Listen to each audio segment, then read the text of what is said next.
I've got the blues, I've got the blues, I've got the alcoholic blues. No more beer, my heart to cheer. Goodbye, whiskey, you used to make me frisky. So long, highball, so long, gin. Oh, tell me when you're coming back again. Blues, I've got the blues, since the amputated my blues. Lordy, Lordy, war is swell. You know, I don't have to tell. Oh, I've got the alcoholic blues, some blues.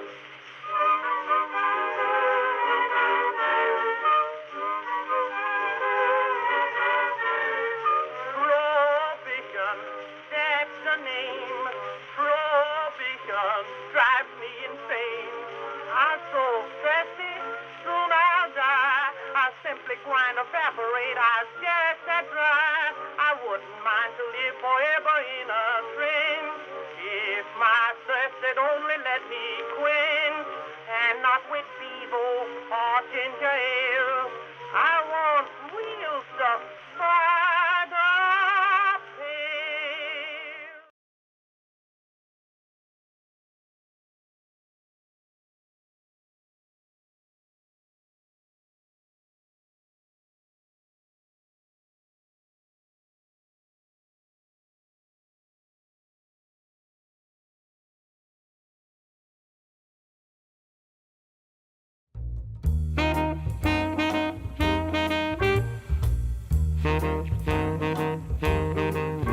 You're very exceptionary. No dictionary can define what's genuinely indescribable. Very exceptionary. No ordinary phrase can capture you. Now some might say that you're tremendous. You are so much more stupendous, so magnificent, so magnanimous. If we voted, it'd be unanimous. Very exceptionary. This temporary phrase we'll have to do. It's true for my very exceptionary you.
Exceptionary.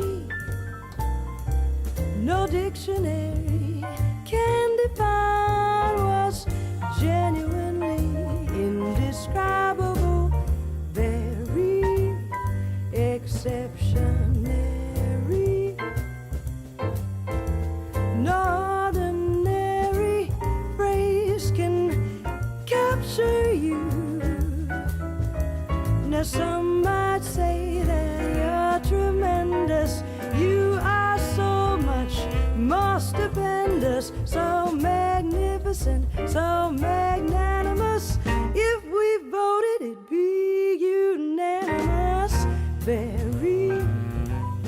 exceptionary.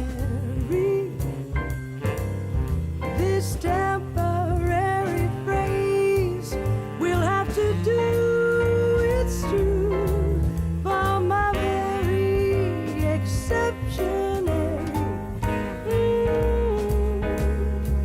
For my very exceptionary you.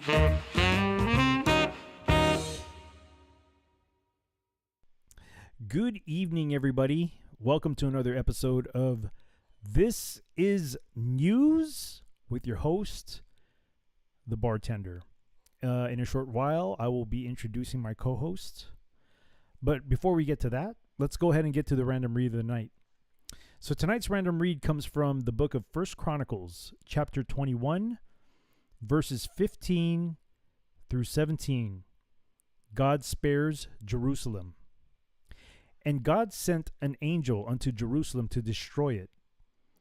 And as he was destroying, the Lord beheld, and he repented him of the evil, and said to the angel that destroyed, It is enough.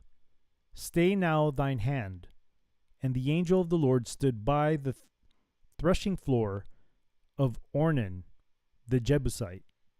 And David lifted up his eyes, and saw the angel of the Lord stand between the earth and the heaven, having a drawn sword in his hand stretched out over Jerusalem.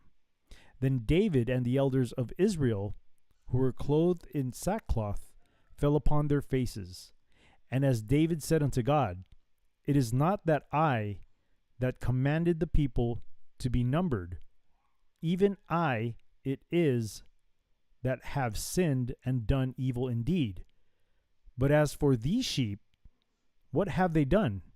Let thine hand, I pray thee, O Lord my God, be on me and on my father's house, but not on thy people, that they should be plagued. Once again, this random read comes from the book of Chronicles, the first book of Chronicles, chapter 21, I believe. Let me just double check that. Yes, chapter 21, verses 15 through 17. God spares Jerusalem. All right. Let me go ahead and introduce my co-host here. You may unmute yourself now. Mr. C, welcome back, bro. Good evening, ladies and gentlemen. It is a treasure to be here tonight. Good evening, fellow bartender, the Speak Uneasy. How are you doing this evening? Doing well, my friend. I mean, we had a little chat before the show, and today was kind of hectic for me. But nonetheless, we're here now, and everything's good, and just blessed to be alive, and blessed to be with my family, pretty much. Absolutely. Yep. How about you? How'd your Doing shows well, go, man? sir? How did your shows go today? Today they went on time, sir. Today Yeah, they went man. on From last time. week, how dare you show up like an hour late to my... No, I'm just joking, bro. I know. I was like, I'm just going to hop on in here. I don't know what he's going to think. I was hoping that a birdie sent you a message. You know what I mean? I was like, I sent out smoke signals. I sent out pigeons, Oh, no. pigeons. I kind of figured that you weren't going to make it. I knew you weren't. Still, Oh, no. I try. I make every attempt to do my engagements. It's not... Well, I mean, I think some people have gotten used to the fact that, yes, I will be late sometimes. Not all the time, but sometimes. Fashionably late, I guess, right? If you can call what I do fashionable. If you can call what I do fashionable, sir. But anyways. Well, I mean, you are fashionable when you're on your show, always wearing a suit and all well, that stuff, it's, man. It's You not always to looking sharp. everyone's taste, but You're always looking sharp, man. You always looking sharp. I try and look as sharp as a knife, but quite often I'm as dull as a butter knife. Just kidding. Well, you know what they say, man. The butter knife kills more than the sharp knife. I don't know how it finally gets wedged back in that spine, but I guess it happened somehow. Mhm. Anyways, yeah, just been doing my thing. Today's shows were good, very informative. I went in on my former boss today. Felt good, you know. Oh yeah, Mr. Butt, right? Mr. Butt, you know. Who would have figured Mr. C's former boss's name was Mr. Butt? It's almost too perfect a narrative, but that is my life, ladies and gentlemen. I don't make these things up, okay? So like that is my life. But yeah, went in on my boss today, and that felt pretty good. Oh, my former boss again, the former boss. I worked with that company, Mr. Butt's grocery company, which, keep in mind, guys, I mean, who buys groceries from a man named Butt, right? Anyways, well, Where'd it come from? you know, and where is it going? You have to ask that question, you know. But what people fail to realize is they are a multi-billion-dollar industry. It's the largest privately owned like corporation basically in Texas, and I think probably in the top 2 or 3 in the nation, if not the world. I mean, I didn't even know that. It's still held by the family. In fact, I still own stock because they had a stock plan that was available only to the workers. It's closed. It's not an open company, you know. So, and I still have stock even though I'm no longer employed with them because I never cashed it out, you know, and you know, it was vested as well. So, I mean, hey, I mean, if they want to go public, you know, I mean, at least I still have that stock, you know what I mean? Because it'll probably be pretty valuable at that point, I would hope.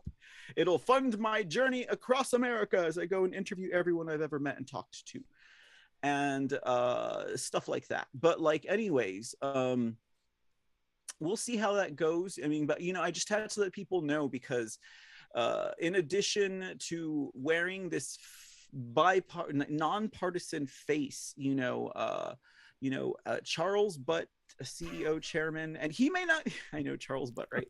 His name is Chuck Butt. Butt Chuck. You know what's funny? You really want to know what's funny, dude?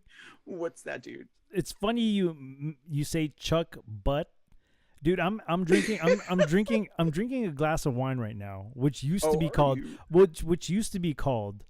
$2 Chuck from Trader Joe's. Oh, from Trader Joe's, the enemy of HEB. Okay, well, you know what, I mean, they're of California anyways, but like they are a big competition for HEB, you know. Really? Huge competition. In fact, we were infiltrating them, and back when I was working, I mean, because I worked in operations as well, you know, and I did that gig with them for you know, a good few hours. How do you say a hot minute? A few hot hours. Anyways, like, I don't know what that translates to, but anyways, for, you know, I was doing that for a few years, and like yeah, we would talk a lot about strategy with the marketing, especially because I work in the Central Texas division for the company, and you know, so, you know, my primary job was to service and manage a store, you know, but like I also worked on some of the back end of some of the stuff, and did a lot of the training. Yeah, the what was it like working Chuck at the back Butt end in the back, accompanied by Charles Butt? Well, let me tell you about Charles Butt's back end. Okay, anyways, that's almost just too redundant, sir. Well, obviously anyways, the butt is in the back, billionaire. Right? Yeah, but long story short, because I know we have articles to get into. Long story short, he's anti-school choice. He does not support the best education for your children. He puts a lot of money into that, and a lot of money into political action committees and candidates who will be anti-school choice, and he's also pro gender affirming care for children. That also includes drag story hours, to mutilation of the genitals, to the you know, all of the hormone blocker drugs and stuff, which means he also supports politicians and political action committees that support that as well, which do include people like Dade Phelan and you know, Lieutenant Governor Dan Patrick and Governor Abbott as well. And this man he's totally nonpartisan, but for the worst reasons for the people of Texas. And this billionaire has also signed on to the Gates and Melinda Foundation and Warren Buffett program. So he's listed amongst the top billionaires with the top billionaires. He's kind of like new to the club. I think he started really getting inducted into all of these things probably post his father's death and into like the 2000s, 2010s is kind of where you start seeing the name Charles Butt appear in the circles, like, the Forbes circles, the Gates circles, the Schwab circles and stuff like that. And people need to know. I mean, this is how someone had written in my chat room about this, that, they make their own market, these billionaires, that they scheme to get their money and be in the place that they are. And it's almost like it's an entirely separate entity from what the commerce level that people like you and I, consumers, the everyday people, engage with, even if we were involved in their operations, or even if we were working at the highest levels of their executive, we still would not be anywhere near what kind of economy these billionaire type people have. So that's what happened today on Lone Star News, and we got that in an hour. Okay, we took 15 extra minutes, but good day, sir. A good day to share the word. Yeah, I was listening to that part a little bit, and I was talking to my wife and said, hey, we have to stop shopping over there. I mean, the prices are good, the price. Oh, heck yeah, the dude. Prices are good, man, but depending on what city you're in or what region, you're going to get really good customer service too, because I trained hundreds, if not thousands, of those people. So anyways, as you were saying, you're tooting your own horn. I am tooting my horn, dude. Like, man, you're talking like a winner of awards here. You're talking like a trainer of trainers, Dang. And that's what it was all about, dude. It was all about, for me, it was about the servant's heart. And I applied that every job I've ever had. I've always applied that to how I work. A servant's heart, and never doing anything that you would not want do done yourself. to you. Yes. Well, no, never doing anything, never expecting anything out of anyone that I would not expect out of myself or do myself, so that way I could ask someone to scrub a freaking toilet that's been exploded, Yeah, right. No, I get it. Because I've done it myself, but that's just like the very basic level of what I'm talking about when I talk about like that's the kind of like I guess reputation I desire out of the work that I do. And that's at least in my secular life. I don't know if I can say the same thing about in my podcasting and live streaming life. But yeah, I mean, yeah, I will toot that horn. Well, it definitely reflects. It reflects. It reflects you. It reflects you. It really does. Yeah. You have to take pride in your work, Yes. God, I should say the same thing about my live streaming. I'm just kidding. All right. Anyways, so this is what we'll do. We'll go ahead and play the intro to this. I know you're giving me ish earlier, man. I was like, okay, 20 minutes and we now you're playing no, just kidding. I got to introduce the show because this is a different show. We're finally introducing the show, y'all. What are we watching again, sir? No, just kidding. And can you show it to me? I want to see it too, okay? You got it, man. All right, buddy. Okay, we'll see you on the other side, man. Yes, we will. Go ahead and put yourself on mute, my friend. Here's the intro to the show. This is news, and we'll see you guys in a bit.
received in our newsroom.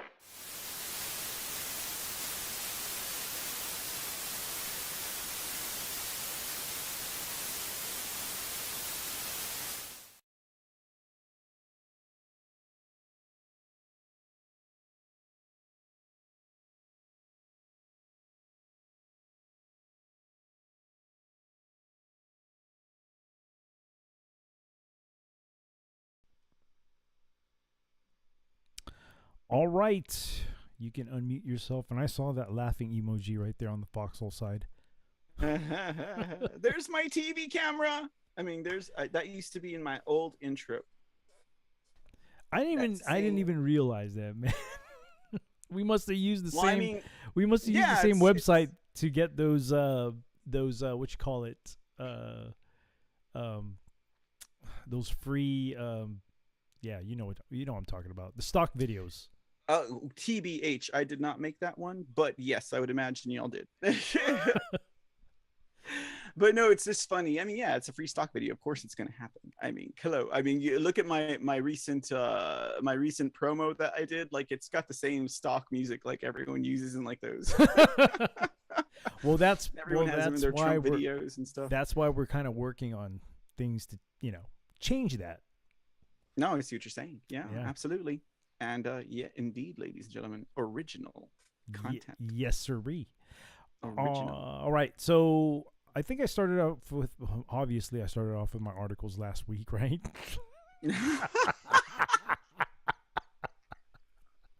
So we'll go ahead and start off with yours today. Let's do it, sir. Is it going to be a twofer or what? Are we still going to do-si-do? We'll back and forth it. We'll back and forth Okay. it. You're right. gonna go first. Grab your partner, do-si-do. All right. Let's see. Okay, so let's see how we're going to start off tonight's right. article barrage, Mr. The Speak. Let me share that with you. You see it? I do. I thought this was interesting, Speak, and I was like, why not? We'll give them the softball first. The softballs first, man. Yeah. I was like, why not share this with the friends? Okay. Speaking, I talk about teddy bears sometimes. Well, apparently King Charles had a valet for his teddy bear.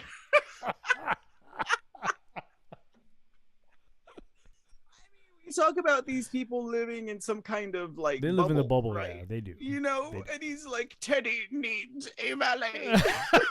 I didn't know Teddy can drive. When he was in his 40s, nonetheless. Now, being that I'm about that age myself, I could imagine several reasons that I might want a valet for my Teddy. I could imagine a reason I might even have a Teddy, but all of these reasons, I don't know about the valet, man. I just don't know what the heck I'm saying right now. Of course, I wouldn't have a valet for my Teddy. And if I would have a Teddy, I don't. Wonder what kind of car the Teddy was driving. I mean, what does this guy? He has a teddy bear. He's king. 40-year-old man. Hey, dude, he's king. He can do whatever he wants, bro. Teddy bear. He can do whatever. At the age of 40. He's king, bro. But look! Is that a picture of him right there? In that pic, is that him? He's king. I don't care what he is. He had a teddy bear. I understand that, but he's king, man. Was he gonna marry the teddy bear or what? Isn't he with that one hideous-looking chick? Camilla? Yeah, man. Yeah, is she a chick? Is he really a man? No, just kidding. I mean, he had a teddy bear. Well, he is related to Vlad the Impaler, right? I don't know. Oh, yeah, that's right. That was the rumor, wasn't it? Mm-hmm. Wasn't that the rumor? Mm-hmm. If that was the rumor, you can tell us right now, right here, right now. You probably don't have a reflection in the mirror, man. Oh, I don't know. I mean, is there one in that pond in that picture? Look how cringe she looks, man. She's like, oh, shoot. Look at him. He's all demure. He's about to sacrifice my ass. You know, he's so demure. He's like, look at me, I'm a little princess. He's probably grabbing her neck in the back, He's saying, like, "You better he's smile." Oh, that's right. You can't see that other arm, right? Oh yeah, he's probably choking her from behind. He's Oh like, my "You better God. smile. You better He's all smile." Undertaker behind her. He's like stalking her. Look at him. That's pretty scary. Yeah. Actually, now that you mention it, the way you said it. Yep.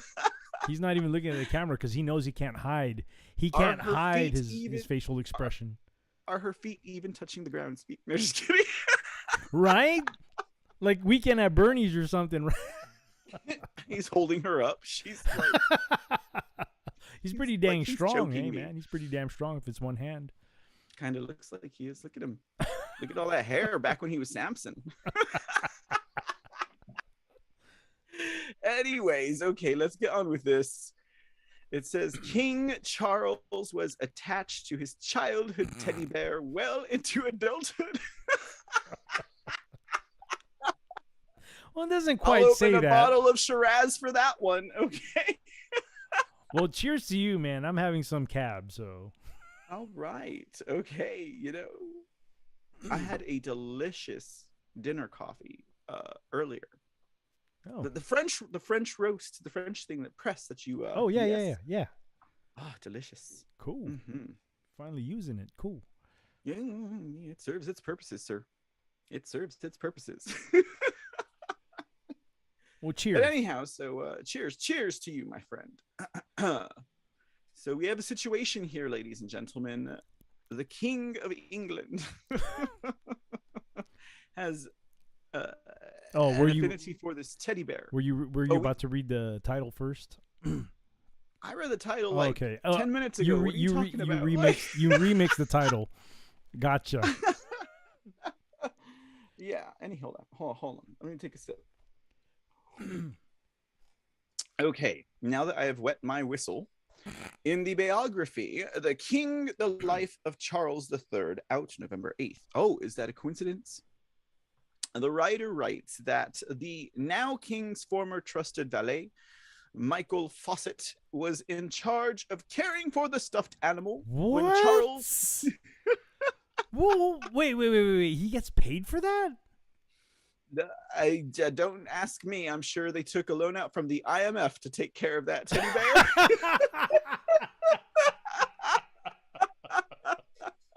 That's the thing to do these days, apparently. Wow. That's the sound advice we give patriots. Can you imagine? What do you do for work? Oh, I take care of a teddy bear. What? I take care of King Charles III's royal teddy bear. That way, at least it sounds respectable. Okay. Anytime the toy needed mending, the royals' former nanny, Mabel Anderson, was brought out of retirement. Why, may I ask, do you think that toy would need mending? Do you think he was like all American Pie on that thing or what? Like... Who knows, man? Oh, no. Now that I think about it, what if he uses that teddy to lure kids? Oh, right? That's a dirty teddy. I'm just saying, man. He could have done it. He was like, I've got a teddy. Man, I'm just saying. It's the royal teddy. It has its own valet. Join the teddy now and you can ride in it. Of course he'd be like hiding like in the trunk, and like, you know, his hand would reach out through like, you know, that little like hole in the middle of the seat. His hand just pops out, you know, like the trunk. Anyways, okay. According to the former valet, the retired nanny was the only human being allowed to take needle and thread to Prince Charles' teddy bear. What? He was well into his 40s, and every time that teddy needed to be repaired, you would think it was his own child having major surgery. There it is. Oh my god. It still has a tag. Yeah, I was about to say that. What's up with that? I There's don't no know. way that is the original teddy bear if it still has the tag. Who knows? Why does it have a tag? I That's don't what I know. want to know, sir. That's what I want to know.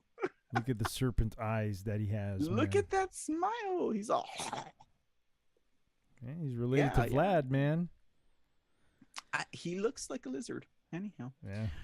Valet Fawcett was also in charge of squeezing toothpaste onto the then Prince of Wales monogrammed toothbrush, shaving his face, helping him put on trousers, and lacing up his shoes. He laid out the royal's pajamas and turned down his bed nightly. Is that him? Is that him? I don't know. Go down so I can read the caption. There, yeah, right there. Michael Fawcett. That is Michael Fawcett. Yeah. You mean to tell me this man who looks like younger than King Charles was doing this in his 40s? He looks like what's his face? Who? He kind of has that Bannon look to him, man. Bannon? What the hell? He little looks bit. nothing like Steve Yeah, Bannon. he does. Look at that hairstyle, man. Jeez. Look at him. He's got that Bannon thing going on, He dude. does not look like Daddy Bannon.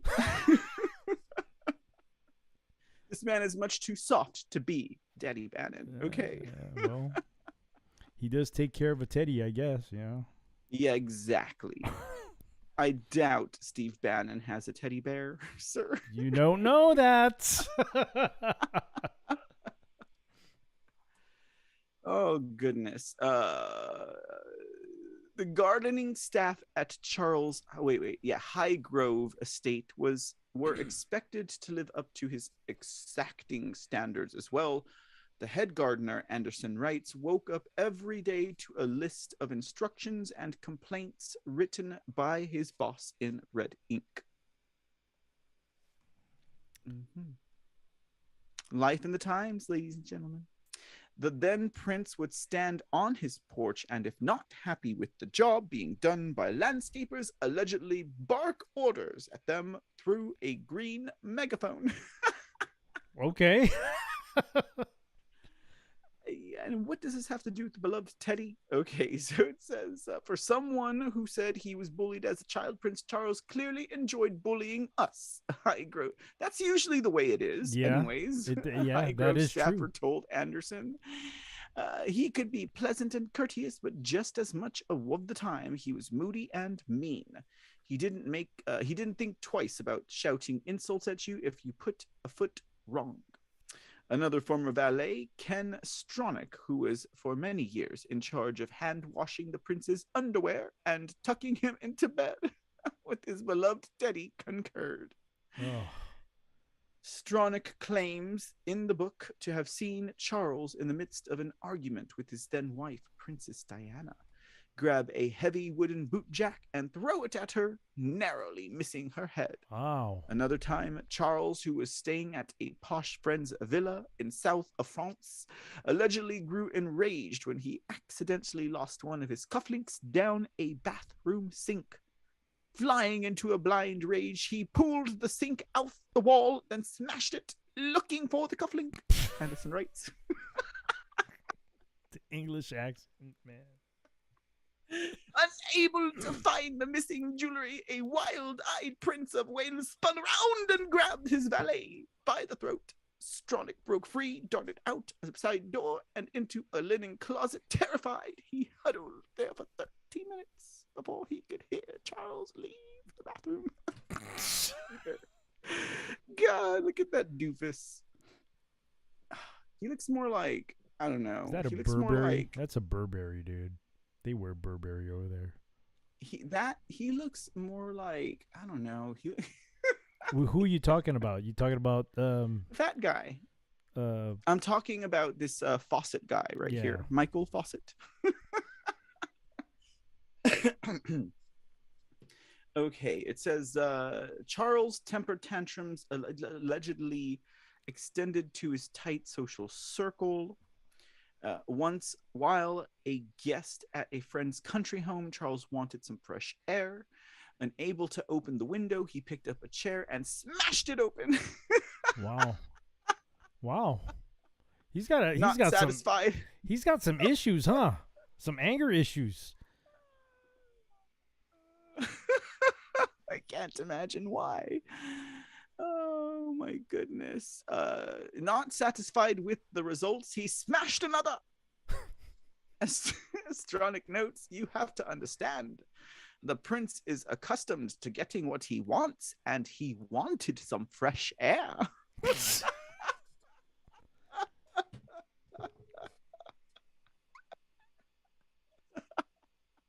Oh, Bolly! Charles had a very specific requirement when it came to breakfast, according to the book. A former servant reveals in the book that Charles' breakfast tray had to contain a cup and saucer to the right with a silver spoon pointing outward at an angle of 5 o'clock. Butter must come in 3 balls and be chilled. The royal toast is always in a silver rack, never on a plate. Assorted jams, jellies, marmalades, and honey are served on a separate silver tray. Charles' dinner nearly always included a green salad with a soft-boiled egg, but the eggs proved challenging for the kitchen staff. Dude, look at his eyes, man. Yeah, that one's like totally lizard. Right? The king. And then look at the horns behind him. Oh, yeah. Look like a deer, right? Right. Yeah. Yeah, like they do all that. They believe in all that deer ram head stuff. Jeez. It's their Baphomet. I think that's. Oh no, there's more. There's more. Is there more? Yeah. Oh yeah. Oh, this is it. Okay. The article concludes: chefs in the royal kitchen normally prepared several 3-minute eggs before being satisfied that one had been cooked to meet the prince's standards of softness. I know exactly how angst-ridden and full of anxiety these people must be. Was there the rejects were discarded. Was there a little bit of flashback of working at Heb? Is that part of it? No, actually, no. I would never treat my employees like that at all. No, not you, not you treating your employee, but other people treating you like that. No. There was no, not like that. No, that's not what I was referring to. But good try. Anyways, in 2018, the palace issued a statement. No, generally people were still kind of appreciative there. Some people were coming after me. Well, actually, it was kind of like more like, one person that I was aware of, but that was totally out, like kind of like open about it, which was kind of a shame. Anyways, but well, whatever. I mean, because clearly her personal things align with the CEO, so I'm sure she'll go far. like this, because she was a liberal, so she was all like that one right there, dude. Look at those eyes, bro. Look at those freaking eyes, man. She had the same eyes. Jeez. The king. Well, that's the first article right there. Yes, I hope you guys enjoyed that trip to the other side of the world. Not that, I mean, who could suffer the royals, right? That guy. We were just making fun of them. I mean, like, definitely that guy is, he does live in a bubble for sure, man. Yeah, Royal Teddy. Royal Teddy, sir. Who else gets a valet? Man, the articles just keep. Okay, so the way I set it up, it's we're taking steps. We're taking it step by step. Uh-oh. So let me. I don't know where we're going on these steps, but well, we're going step by step for sure. Let me go ahead and share mine with you real quick. All right, let's see what's up. And let me share this with everybody out there. This is a sad truth, guys. Bam. Cool. A sad truth. All right. So this one comes from headlineusa.com, published by Editor 1. I don't know who Editor 1 is. Article reads, report, Charlie Victor School shuts down, cause historic learning losses for kids. And you're right. This is true, unfortunately. Mm-hmm. And I'm kind of glad that my daughter is homeschooled and her school didn't stop. It just kept going. So I'm very fortunate for that. Very, very fortunate for that. Let's see. This was published on October 24th of this year. Article reads, the Center Square pandemic era shutdowns caused historic learning loss for grade school students, according to data released Monday by the U.S. Department of Education. The Education Department released its, quote, national report card, which showed the largest score declines. Oh, man, this is so sad.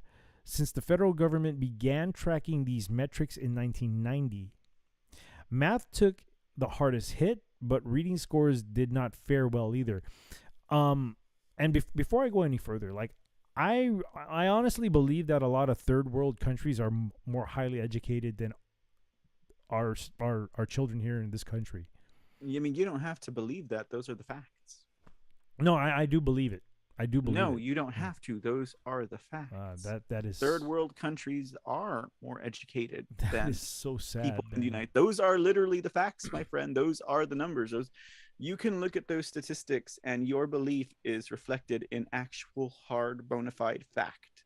That is so sad. The data is man. there.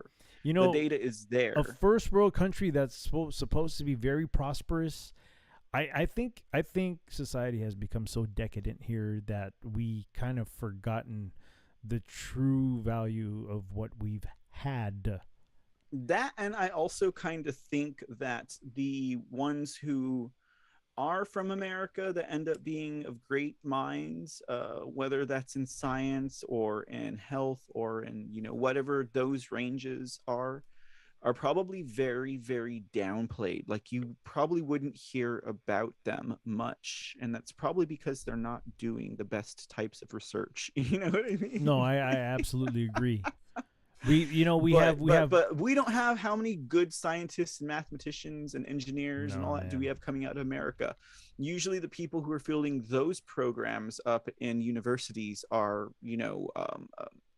what do you call it? Students from overseas, I tell you what, U.S. does produce great social justice warriors is what they produce.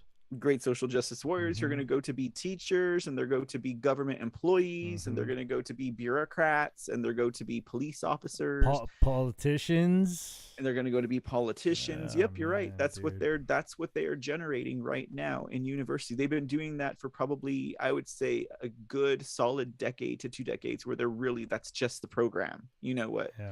That's just the program. I would say good decade where that's just the program. In some of these areas where that's just what they're doing, they're turning out these kinds of activist people, and they're turning this society into like this woke and prison planet of political correctness, and we've all experienced that. That's why we've come this far with like the Me Too movement and the cancel culture movement and the censorship movement. And that's why the Overton window for that type of a thing has, at least in my view, has shifted to basically accepting censorship, if not calling for it. And of course, a lot of that is under the disguise of hate speech or stuff like that. You know? Subpack Vet, thank you so much, brother. Thank you for being here. Most of all, thank you for dropping those links, my man. Thank you. Awesome. Hey, Subpack, what's up, bro? I also think this kind of sped up when Bush Jr. pushed the No Child Left Behind Act. It definitely pushed that forward. All of that was intentional, because what did it do? I mean, it basically lowered standards. Oh yeah, right? Yeah, absolutely. Testing. Yep. It did. And then came Obama with the whole Common Core education, which now you got a bunch of really and that's where the Marxist crap started. Yes, you're right. You're right. I mean, not that it wasn't already being like taught in university, but that's when we're talking about it coming into the public school system. It's very unfortunate, man. And which is why I really believe that a lot of parents should take their children out of the public school system, man. Do what you can to protect, because not only are you protecting your child, but you're protecting the future of what we, if we're even going to have a future. You're protecting. That's why I protecting them. speak. I didn't mean to interrupt you, but that's why I say, like, if conservatives and people who love their children and who understand what type of an attack the child and the family is under by way of this public education system.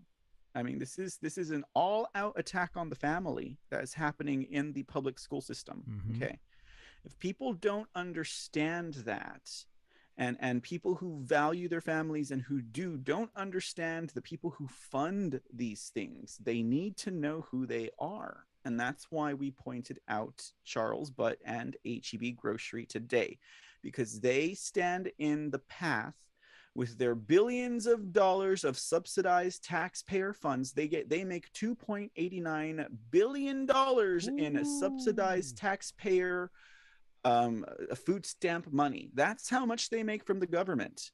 That's how much HEB makes. Okay, 2.89. Okay, I think it's million or $1 billion. Okay, in subsidized. That's taxpayer money. Okay, and they are against school choice, and they are against the best choice for your child. Okay, do you know how quickly people would stop shopping at HEB if they understood that they stand in their path and their child's education and their child's well-being? Because, like I said, this is a total war on the family.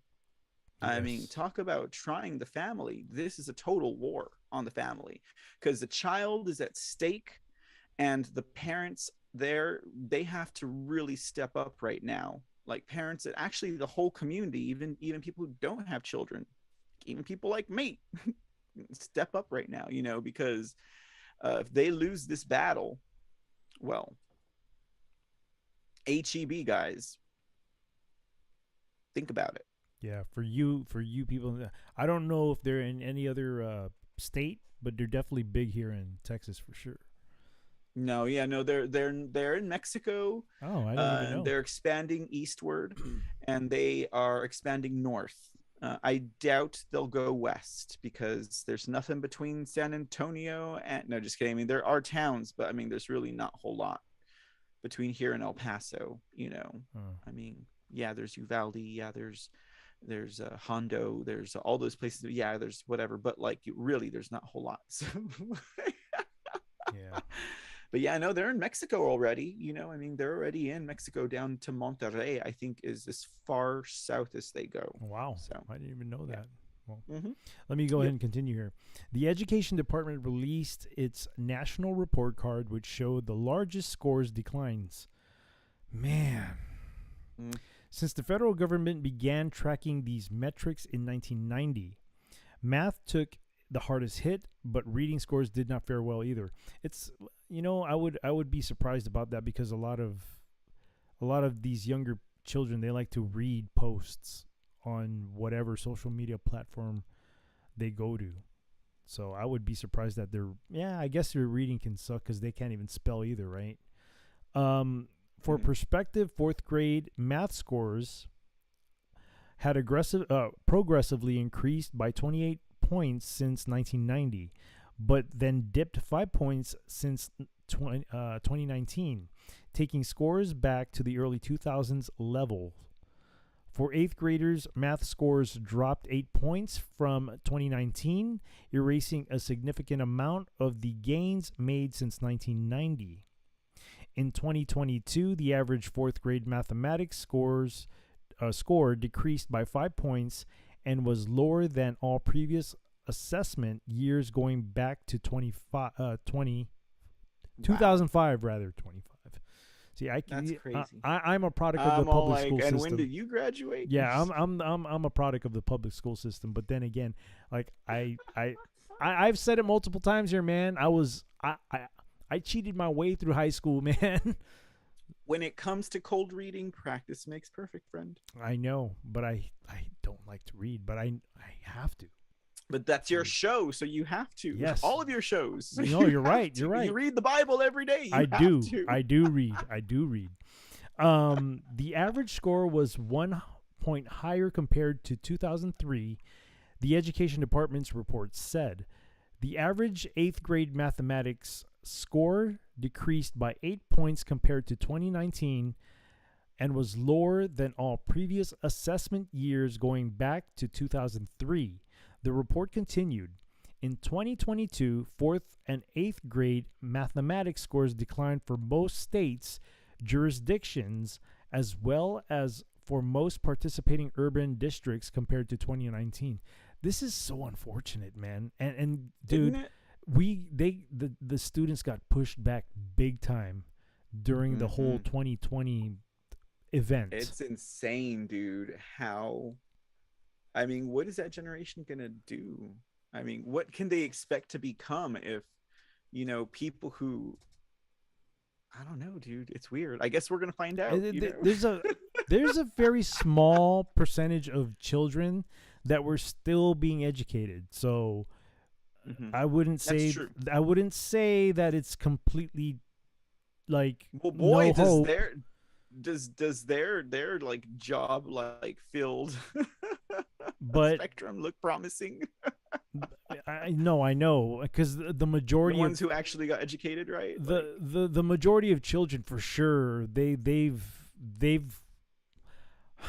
how can I say this, like they've lost probably like a good they've lost some time as far as the learning curve goes because of that. Yeah. And that's going to be a majority of children for this country. Actually, if you think about it, it's the whole world, right? Because it affected the whole world, kind of.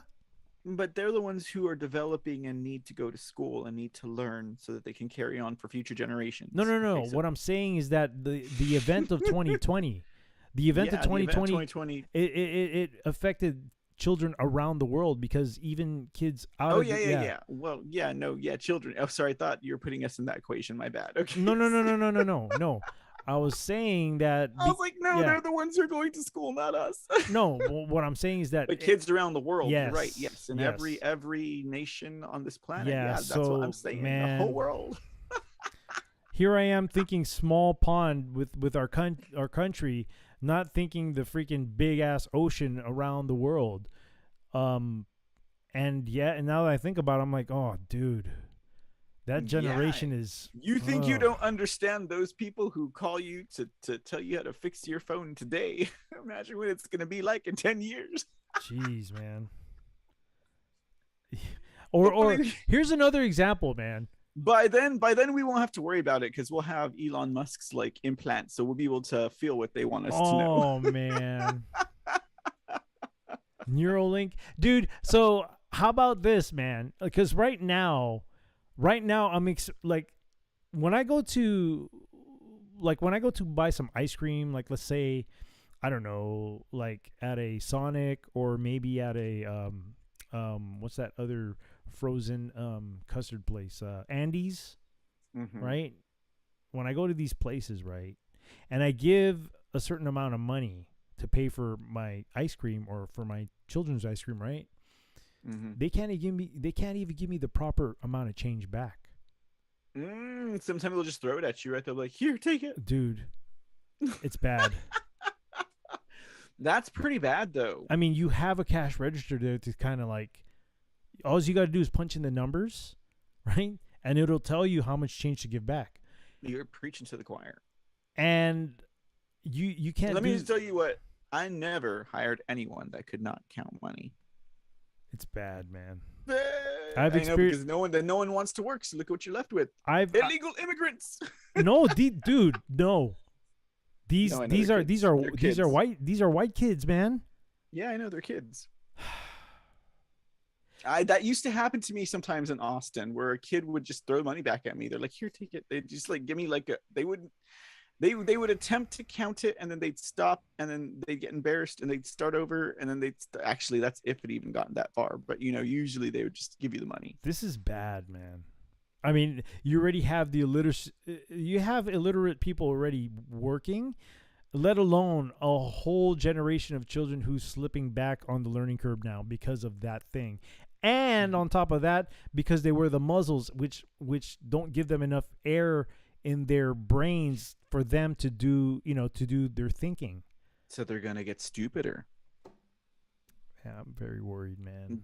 Well, I mean, they're cutting off oxygen to their brain. You think you don't need oxygen? How stupid are you? No, just kidding. Get it? Yeah. Anyways, yes, I'm playing with words again. Okay. Well, I mean, although my daughter is fine in that sense, like she wasn't part of that where she lost time in education or wearing. I mean, yeah, when we had to wear muzzles to go into certain places, yeah, we kind of had to. But other than that, like I think for her it's gonna be fun. But to be around a lot of other people her age when she gets older is gonna be real rough for her, man.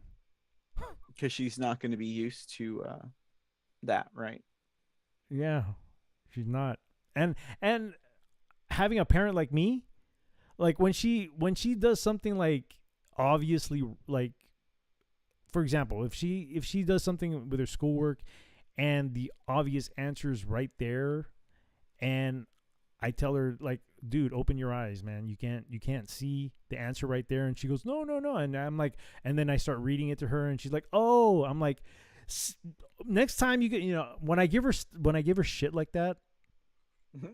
she's going to start thinking, she's going to copy me and she's going to give ish to other people when she gets older. She's going to start treating people the same way I kind of treat her right now when she's making an obvious blunder. You know what I'm saying? Mm-hmm. So yeah, it's true. Jeez. I feel so. Sorry. What are you trying to say here?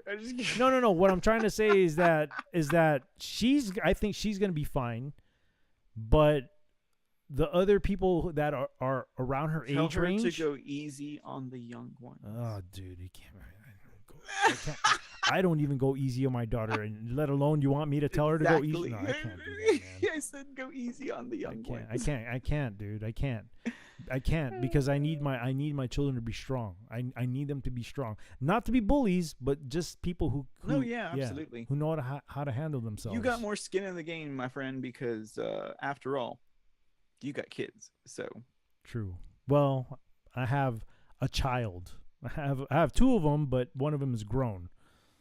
So yeah, and sometimes with the grown one, I kind of have to treat him as a child sometimes too. But in your early 20s, do you really act like an adult? No, most of the time you don't, because I know I didn't. I have no idea because I don't have kids. Yeah. But you know how it is. I know when I was 20, I was an adult. No, just kidding. No, but I wasn't very much. No, not sir. Yeah. All right, let me continue here. Where was I?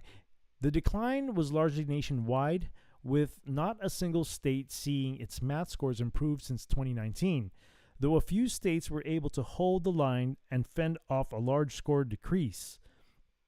In 2022, average mathematics scores at fourth grade declined in all four census-defined regions of the country: Northeast, Midwest, South, and West. Scores were lower by 7, 3, 5, and 4 points, respectively, compared to 2019, the report said. Go find out why we have to go put soap in the toilet. I thought you caught something more better than that. More better is terrible grammar. Better. Sorry. Jeez. I just had to say it because someone in the audience knows. Looking at state jurisdiction performance for fourth graders in public schools in 2022, average scores were lower in 43 states jurisdictions and were not significantly different in 10 states jurisdictions. It added, this is the largest number of states jurisdictions with score declines in fourth grade mathematics going back to 2003. Among the states' jurisdiction with score declines, 13 scored lower than the national average score for public school students in 2022. Man. 17 had average scores that were not different from the national public average, and 13 scored higher. Yeah, but remember, man, the curriculum that they're teaching now is not the same curriculum we used to learn. Oh yeah, that's for dang sure. So yeah. The national average reading scores, which have not seen the same progressive improvement since the early 1990s, decreased by 3 points nationally compared to 2019 for both 4th and 8th grade. At 4th grade, the average reading score was lower than all previous assessment years, going back to 2005, and was not significantly different in comparison to 1992, the report said. At 8th grade, the average reading score was lower compared to all previous assessment years going back to 1998 and was not significantly different compared to 1992, it continued. In 2022, 4th and 8th grade reading scores declined for most states, jurisdictions compared to 2019. Critics have blasted the pandemic-era school shutdowns, pointing to the learning loss suffered by students and the medical research, which showed children were largely safe from the worst of Charlie Victor 19. Nonetheless, teachers' unions exerted considerable pressure on the schools to remain closed as they sought to secure more favorable political outcomes ahead of 2020 election, using the nation's school children as their bargaining chip. How can you use children as bargaining chips, man? This is Oh, just ask a politician. this is upsetting to me, man. Uh-huh. You know, I mean, granted, my daughter's not part of this, but she's gonna have to deal with this. Oh, yeah. So this is very frustrating. Well, and I'm as an old person, when I get like older, when I become a senior citizen, I'm gonna have to deal with this too, man. You think I'm a grumpy old man now? Man, just wait another 20 years, man. Just wait another 20 years. No. Classroom closure. You know what? Honestly, kids these days, these 45-year-old kids. you know what? I may even have a heart attack before then, man. Make it a great day or not, sir. The choice is yours. Very true. No, very true. Classroom closures failed our students and crushed their academic progress, said Representative Burgess Owens, Republican of Utah. I introduced the Recover Act to fight this learning loss crisis by empowering parents to help get their kids back on track. Dude, why did you guys close the schools? That's my question. I mean, really, was it really that much of a danger as far as like, well, sir, you know, let me tell you what. The way I look at it, right? If it was truly whatever they called it, if it truly was, I'd see stack of dead bodies all over the place. Yeah, especially the homeless people. But I didn't see it. Think about the homeless people. I didn't see it, man. I didn't see it. It was in dead bodies everywhere. Oh, man. Dead bodies everywhere. It wasn't that at all. Others said that, others said this was the price that had to be paid to keep people, dude, no. No. To keep people safe during the pandemic? No, man, this is all BS. This was to be expected, said Sherilyn Iffel, a senior fellow of the Ford Foundation and former president and director counsel of the NAACP Legal Defense and Educational Fund. It was the price for keeping as many teachers, schoolworkers, children, and their families alive. Dude, really? What kind of BS is this? She claimed without evidence. Now let's roll up our sleeves and get to... Yeah, it's easy for you to say this stuff. Really, it's very easy for you to say this stuff. Children suffer learning loss in war zones from sickness and displacement. Okay, but that's different because it's actually happening, right? When she's talking about war zones, this is crazy, dude. Cray. That's the article right there, man. Right there. See? I'm telling See? you, it is a war on your family Look at and that, children. dude. Look what that sign says, dude. We need Dying is money. We need money, education. We don't have soap or ventilate. What? Uh-huh. We need money for education. We don't have soap or ventilation.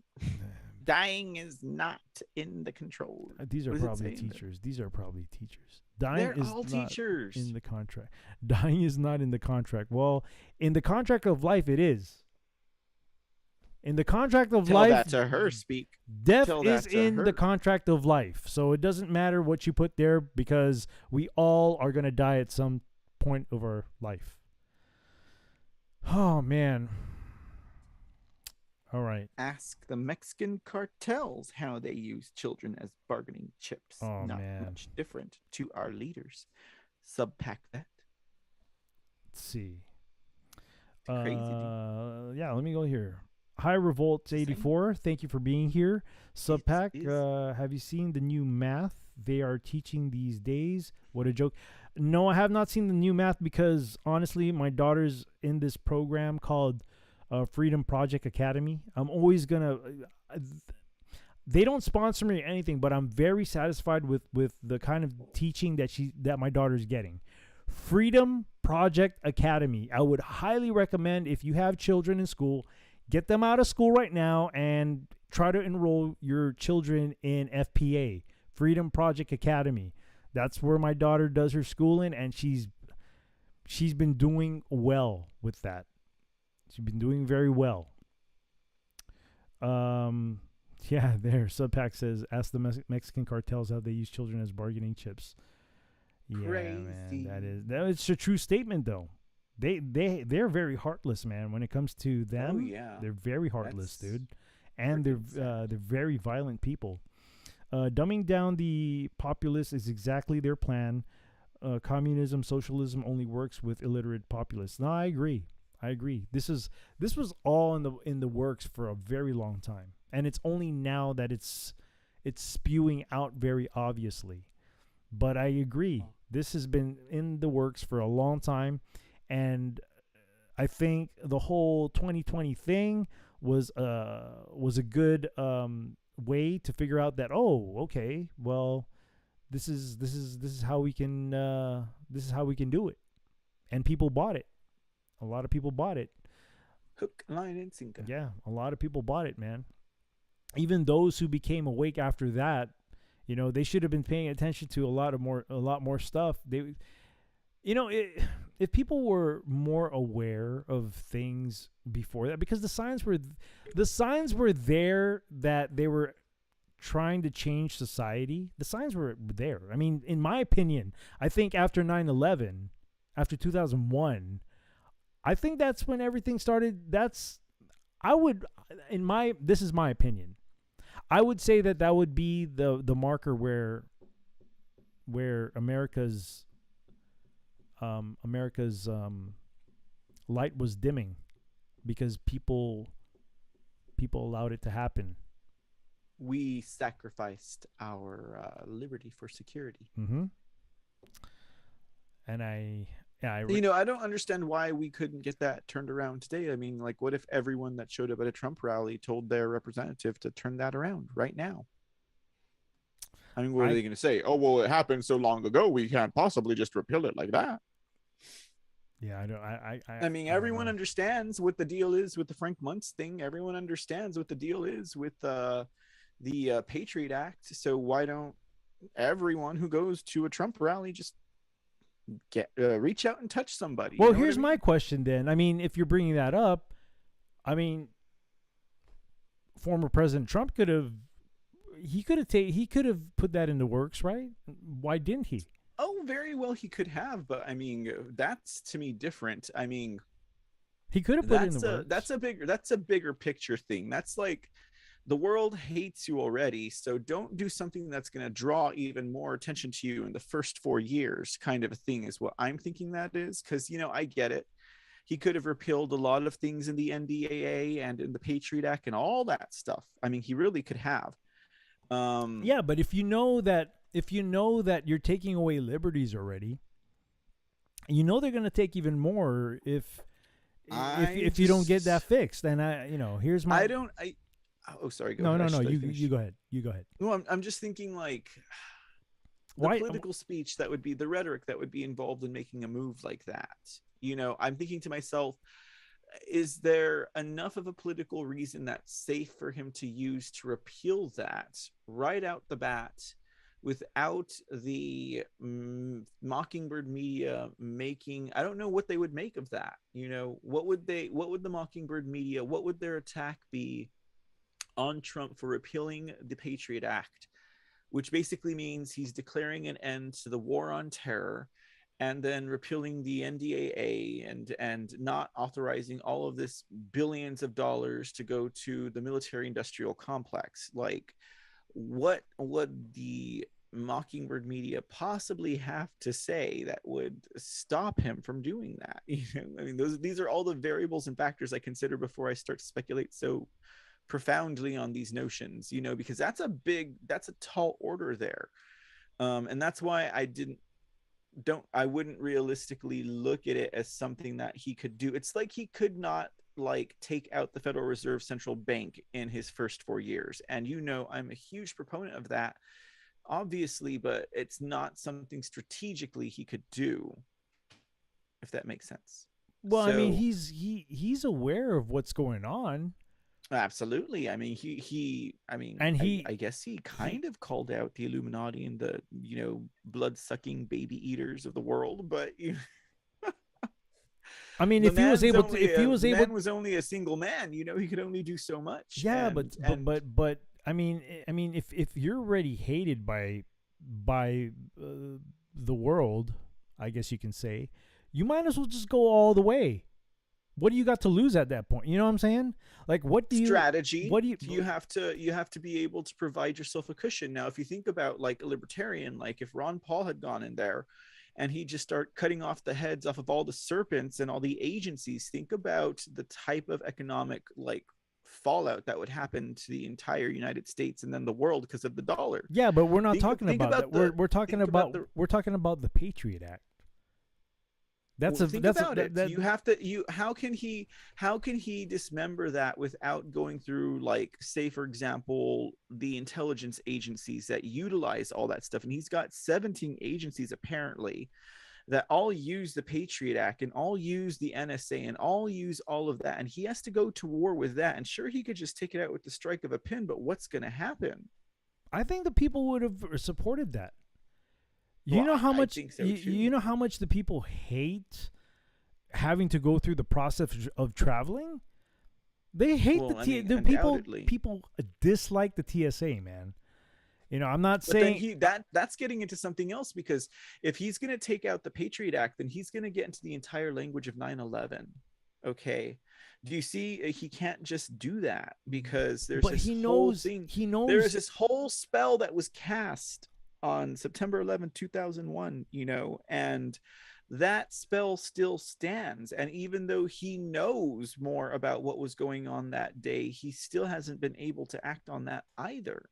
I mean, it's so much bigger.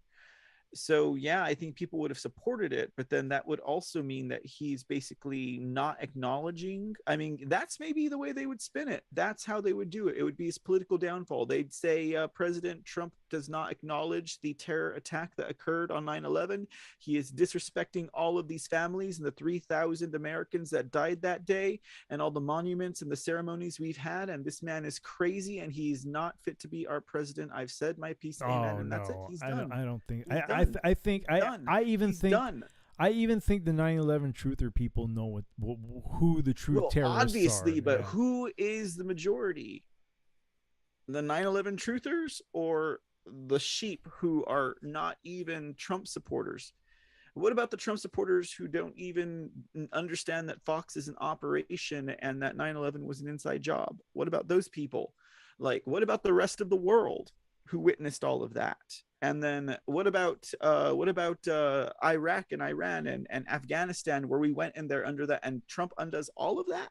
I mean, yeah, that's huge. I mean, that's a big undertaking. Well, I don't think you're giving credit to a lot of people out there who have done the research between then and now, because the information's out there now, you know, that Considering the cabal and considering the dynamic of the Mockingbird press, I'm not discounting anyone who's a done lot research. of people don't even believe the press anymore, bro. Then why haven't things changed if that's the case? I couldn't. I don't know. I don't know Because why. it's not correct. I don't That's know. why it's not. Because regardless, I'm not discrediting people who've done research, because if that was really effective as it is, it would have changed by now, and it hasn't, because we have the Mockingbird media. And so that's the reason why it does not matter. I mean, because they are still there. And regardless of all of the research, and regardless of everyone who understands deep in their hearts that it was an inside job and there's a whole lot more to it than we understand, the Mockingbird media is there, and there's a whole lot more people that they could influence to marginalize us quicker and faster if they wanted to. Oh, I think there's a lot more people who think the same way that we do than there are people that don't. I think I'm super happy to hear you say that. I totally am convinced. No, I totally am convinced that there are a lot more people out, even people who don't have the same political views per se. You know, like I said, the information's out there, man. It's out there.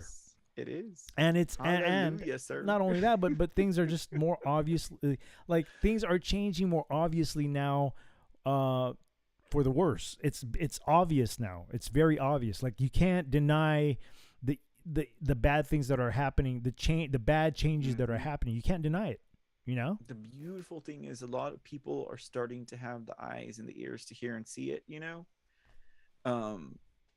A lot more, regardless of what side of the political spectrum, or even if there's not even a political spectrum on their spectrum, you know what I mean? Yeah. Like, people are starting to see it, and people are acknowledging it, and people are feeling it. And that's a good part. That's a good thing. And that's a good thing. But at the same time, I'm not going to say but in not necessarily a negative way. It's good that people are being awake now.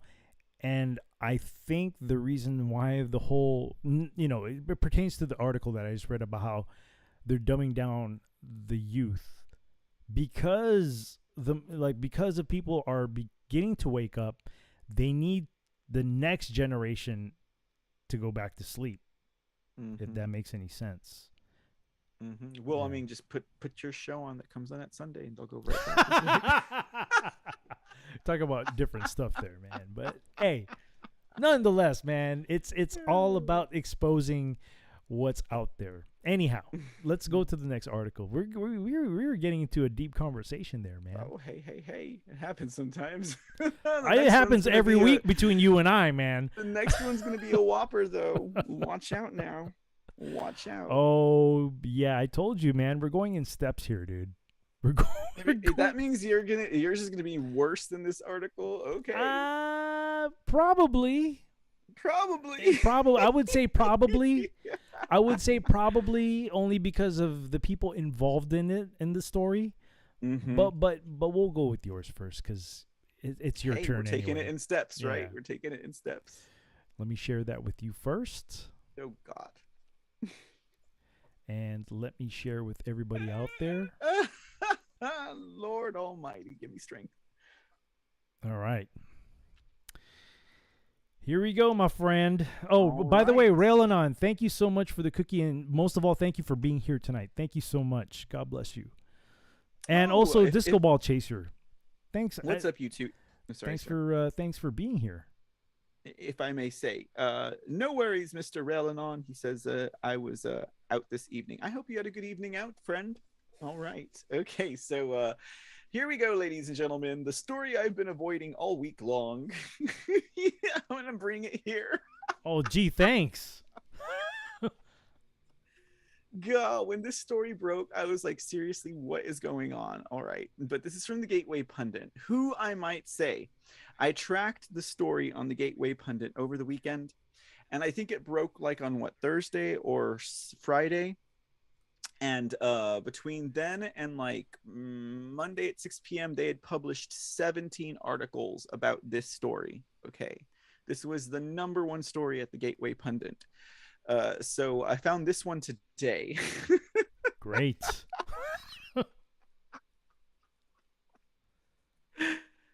They were really directing that narrative. I've been aware of him for a long time. San Francisco state senator who promotes drag shows and sex with minors says he knows Paul Pelosi attacker David DePappy. Apparently that's the way you say his name, David DePappy.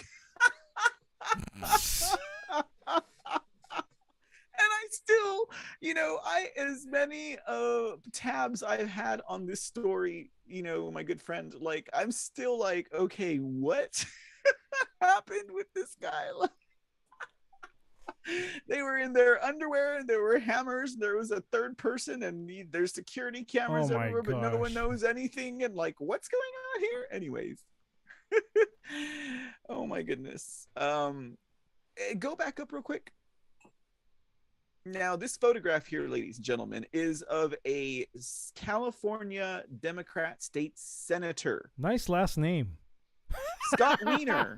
Everyone thought it was a joke. Any relation to the other guy?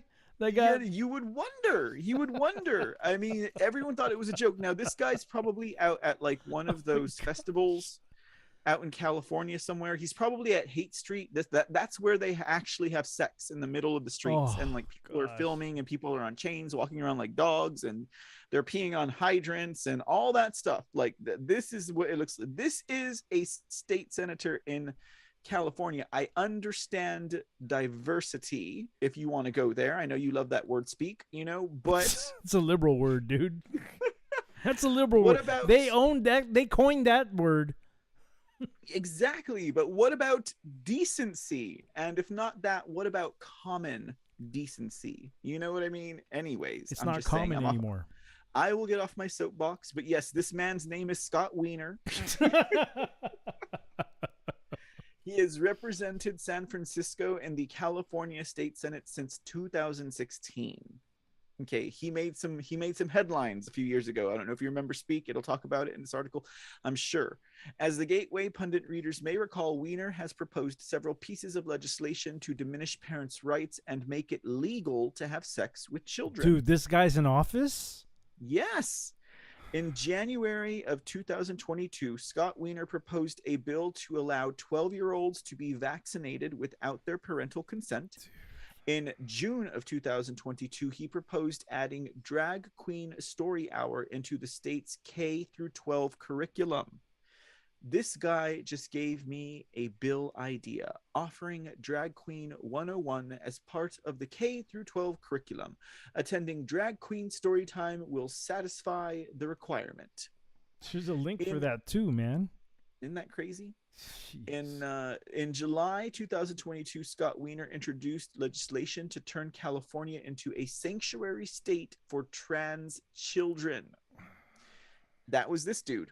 And back in 2020, Scott Wiener championed legislation to lower the penalties for adults who have sex with willing same-sex minors. How can they make that decision if they're minors, man? You see, Scott Wiener's the kind of guy that wants to put the P in LGBTQ. Do you get that, guys? Do you get that? This is infuriating, isn't it? Is this not infuriating? This moron, this idiot. How is he in office? Oh, we have machines. I forgot. Well, it's California too, man. I'm sure he's played the game enough. He's well layered and protected. You know what I mean? Like since 2016, he's had to have played the game enough to be well protected in California. Like he'll always be in office, kind of thing. It says back. Oh yeah, we read that right. That's just let that sink in though. Lower penalties for adults who have sex with willing same-sex minors. And how do you define willing in the court of law with a minor? You can't. Yeah, because they're minors. Like they don't know. They can't, like you cannot say that they are willing. They're children. They're victims, especially if they're groomed, Of course they're going to be willing if they're groomed. How do you define that? You can't. They're children. This guy is messed up. He's not good for California. He's not good for Dude, he's America. not good alive. You know what I'm saying, dude? I was getting there. You were building it up, weren't you? I just messed I it was up. about to say he's not good for this planet. I don't know where this dude comes from, man. Yeah. I mean, obviously California, but really, man, like with children. Mm-hmm. This says here, Senate Bill 145 ends discrimination against LGBTQ young people on California's sex offender registry. It treats LGBTQ people man. exactly how straight people are now treated. The bill is subject of a massive misinformation campaign by Make America Great Again Q people. Wow. Here are the facts per AP. This is upsetting. Mm-hmm. On Friday morning, drug addict and homeless person David DePappy was arrested inside the Pelosi home in San Francisco. Forgot we were talking about him. I was so like enraged by the rest of the story speak. It's all good. I forgot we were talking about David DePappy. Anyways, okay, we're bringing it back down to Paul Pelosi, ladies and gentlemen. Okay, so. I don't even know the story on that, so you're gonna. Well, have it's gonna tell you. Yeah, it's basically, you know, okay. So basically, from what I understand, there was like a call made, and there was a hammer and tidy whities involved, and David DePappy was in tidy whities, and Paul Pelosi was in tidy whities. Oh, There might have okay. been a third person in tidy whities, from what I understand, that opened the door for the police. But you know, all of the cameras, I guess, were not working that night or something. I bet they weren't. And so they're using the story to attack Save America, Make America Great Again people, and saying that Paul Pelosi was attacked and we're heartless, and Paul Pelosi was attacked and you see the violence of the MAGA. And then they tried to say that David DePappy was a MAGA person, but he's so Maybe he was liberal. role-playing as one. Who knows? Whenever, I don't, I mean, there are masochists out there, my friend. Well, he there was, are sadomasochists. he was probably, they're into M&Ms, you know what I mean? he probably had a hard hat with him, with his work utility, with his utility belt and hammer. You know what I'm saying? I don't want to know what kind of tents they were pitching, you know, with those hammers and those tidy whities, but he had tidy whities on, a hard hat, some work boots, and a utility belt on. Sounds like it sounds like a date with, like, you know, the village people or something. So who was the cop? Who was the Indian? You know, right? Who was Paul Pelosi? Who was the biker? Yeah, I mean, so that's the big whoop. I think that's a nutshell, general, like, you know, kind of airbrushed version of the story. I mean, this sounds more to me like that story out of West Hollywood, out of WeHo, with the what was that guy's name again? The one that had he was injecting black prostitutes' penises with meth and heroin. I don't know. When they were passed out, and then he ended up killing 2 of them. But yeah, and that guy was a Democrat, a big time Democrat donor. He was a friend of, like, Adam Schiff. Yes, I remember. I don't know who the person is, but I do remember that story. Yeah, this sounds more like that than it's, because David DePappy, I could imagine, is probably an addict, and was probably there for sex. And, you know, sometimes on those apps you end up with homeless people. I guess Paul Pelosi found out the hard way, and all I can hear in my head right now is YMCA, dude. I swear. And there was even this article that was like, is Nancy Pelosi Paul's beard? Is he really gay? And is he, like, you know, in some kind of drug-addled relationship with David DePappy or something like that? And then David DePappy's also an illegal immigrant because he's overstayed his visa from Canada. So the story gets even richer, ladies and gentlemen. Okay. But we should all not laugh about it, because if we do, that's an easy target for patriots. I mean, come on, really? You know, what is the main distraction here from Paul Pelosi's stock portfolio portfolio, I think that's the main. How about the Pelosi business ties to China and the Pelosi business ties to Ukraine? Can we talk about that stuff maybe? But no, we want to talk about DePappy. And that's why This Is News is covering the story. So,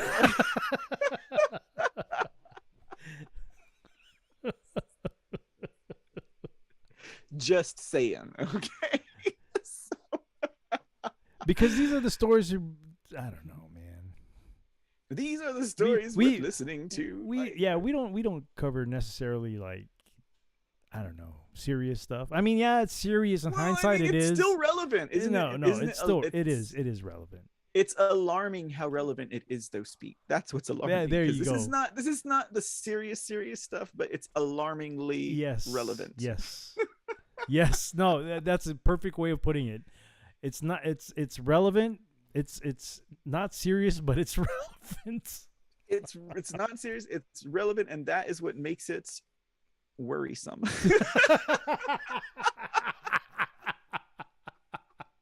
That's true. That's a true statement. Because honestly, because a lot of the things that we read here, man, when we read it, yeah, we laugh about it, but then when you really think about it, it's like, dang, dude, really? That's actually happening? Like this, like the Wiener story. Well, yeah, Wiener. Yeah, that's crazy, dude. Yeah. That's crazy. In fact, that's why I forgot about the DePappy thing, because I was just like thinking about this Wiener dude. Okay. Yeah. But doesn't it figure that this Scott Wiener dude would know this David DePappy guy? Hanging around the same meth circles, are we, Scott Wiener? I mean, come on, like hanging around the same. Anyways, okay, so the article goes on to say, talking again about this David DePappy, he was inside the home of the Pelosi's, right? Okay, in San Francisco. So following the attack, California State Senator Scott Wiener told reporters he knew DePappy from his nudist activist days. Oh Lord! Oh my goodness! Don't forget that word right there on the top left, okay?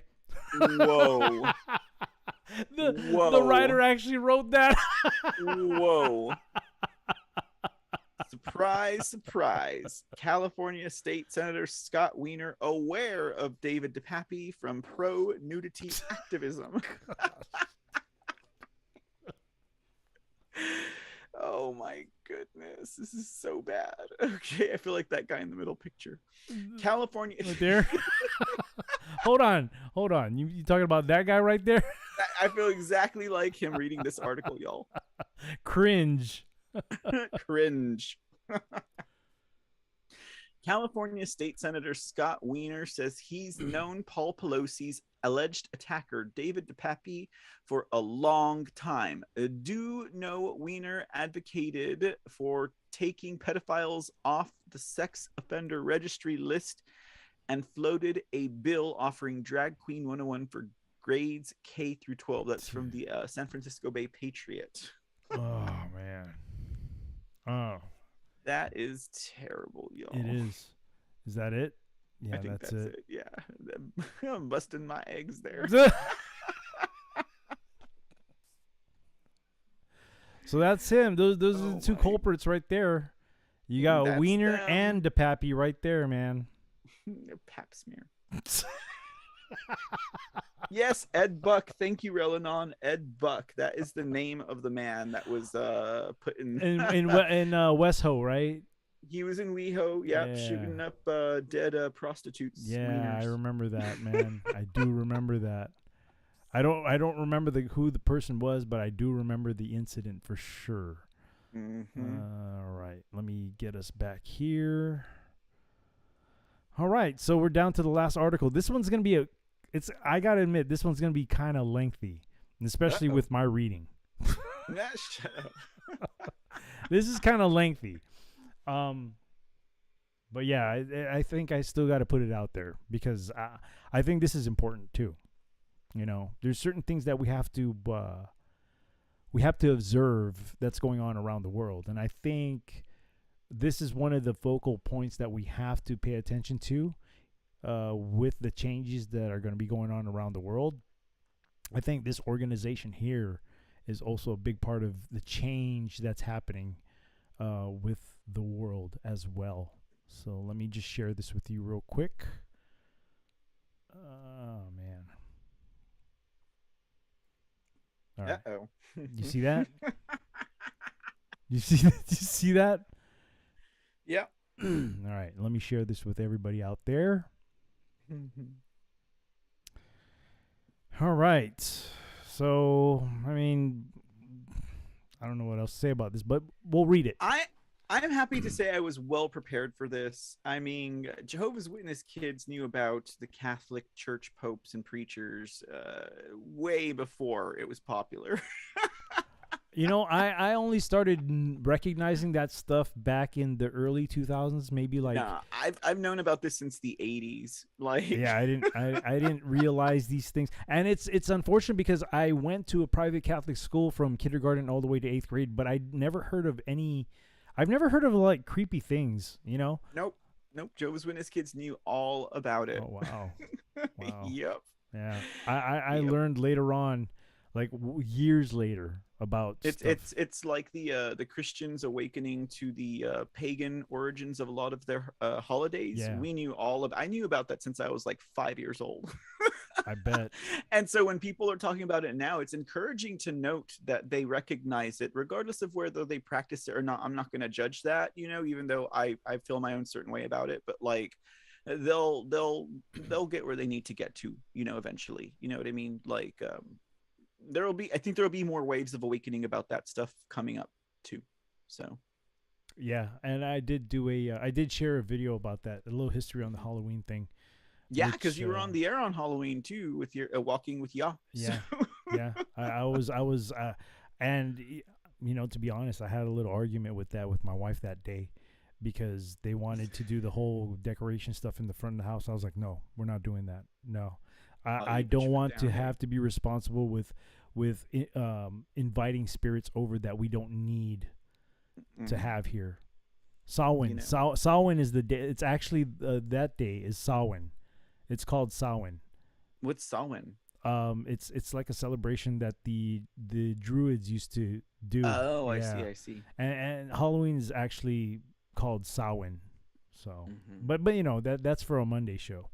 That's for a Monday show. Yeah. Well, I mean, speaking of Mondays. Speaking of Mondays, let's talk about Pope Francis here.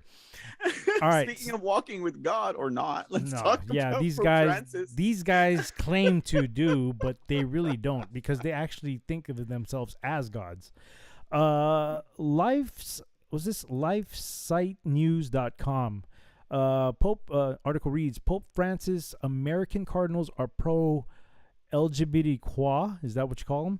I call them LGBTQ. Revolutionaries with a radical agenda for the church. All right, man. I think this is gonna be a rough one to read. On communion, conscience, homosexuality, and the family, the Pope's ultra-liberal American cardinals want nothing less than revolution, dude. This is blasphemous already, dude. Just reading that part, I already know that this is all blasphemous stuff. All right, so it says here, from October 21st of this year, in his quest to stack the College of Cardinals, reshape the U.S. Episcopate, and usher in, quote, a different. Oh, you see, this is already inviting in the Antichrist, man. A different church. Pope Francis has promoted a slate of radical American cardinals. Oh, so the Jesuit appointed these guys already, okay? Radical American cardinals with a shared vision that would all but destroy the Catholic Church as we know it. Dude, it doesn't matter, man, because the Catholic, the papacy is already part of this whole evil change that's going on. Yeah. You know? Mm-hmm. With his recent elevation of San Diego's Cardinal Robert McElroy, Pope Francis has now appointed half of all cardinals electors from the United States. Also, I bet you they're all SJWs. His four other American cardinals share McElroy's. They all look like Lori Lightfoot.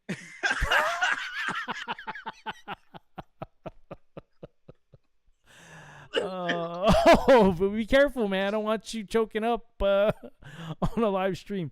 American Cardinals share McElroy's decidedly liberal bent. Cardinal Joseph Tobin of Newark, New Jersey. Cardinal Blaise Cupic of Chicago. That one looks like Blaze Shoot. Dude, She's all, my name is Blase Cupic. these are all liberal cities, too. Cardinal Wilton McGregory of Washington, D.C., and Cardinal Kevin Farrell, the prefect of the, was that dicastery of the laity? Prefect of the dicastery for the laity, family of family and life. The five Does men that have something to do with like milk? Oh, the laity. The five men, mostly little-known bishops before the Francis papacy, are now among the most powerful in the church. They're probably Jesuits too, man. Boasting a long list of crucial appointments and control over two of the most prominent sees in America. Each of them has alleged connections to ex-Cardinal Theodore McCarrick, whom Pope Francis reportedly consulted on episcopal appointments. Any of them could be the next pope. I've heard rumors that he was going to step down. I'm talking I about. heard rumors he's dead. You talking about Francis? Francis, yeah. I mean, those are just rumors, obviously. Let's see. In addition to their newfound influence, the Pope's liberal American cardinals have a radical agenda that aims at nothing less than revolution in the church. Their vision must, much of it rooted in Francis' controversial apostolic exhortation, Amoris Laetitia, what's that? Laetitia, right? Includes dismantling the church's understanding of sin and conscience. Really?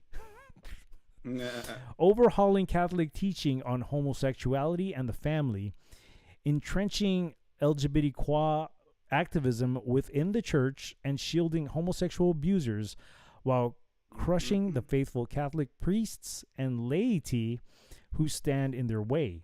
The cardinals apparently see a major opportunity in Pope Francis' synod on synodality, which Cardinal Gerard Mueller, the former prefect of the Congregation for the Doctrine of the Faith, recently described as a, quote, hostile takeover of the church.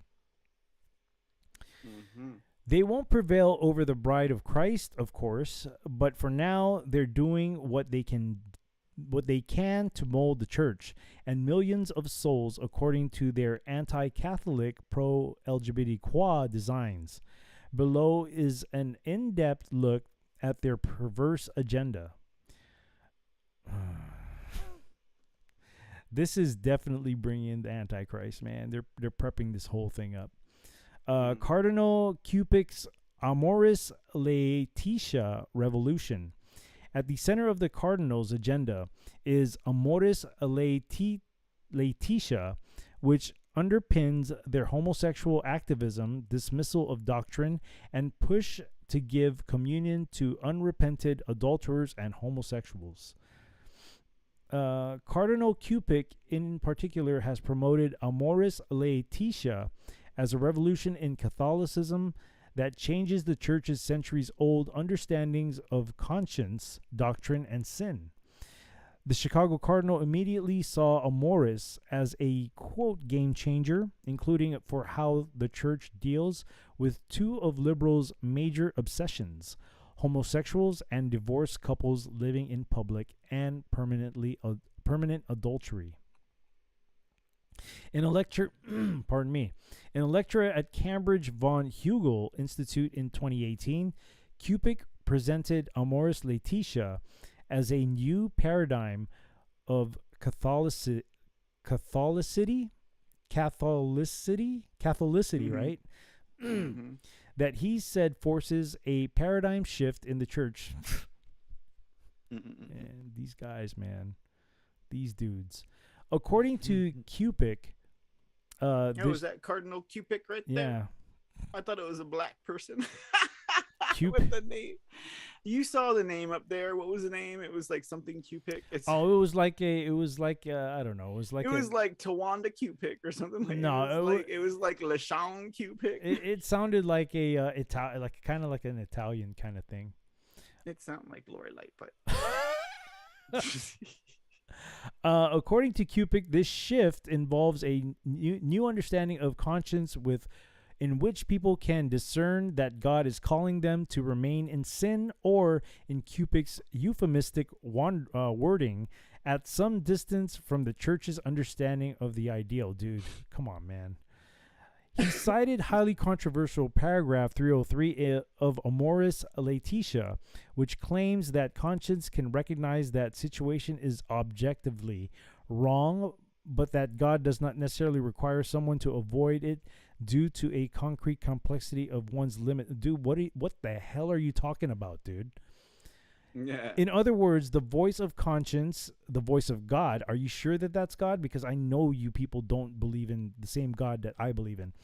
Could very well affirm the necessity of living at some distance from the church's understanding of the ideal, Cupid said. It is hard to overstate the significance of this, hermeneutical shift. Indeed, in Cupid's view, Catholic doctrine, the faith which was once for all delivered to the saints, is now apparently defective and secondary to so-called self-revelation. Traditional teachings can no longer preemptively be applied to the people's particular challenges after Amoris Laetitia, Cupid said.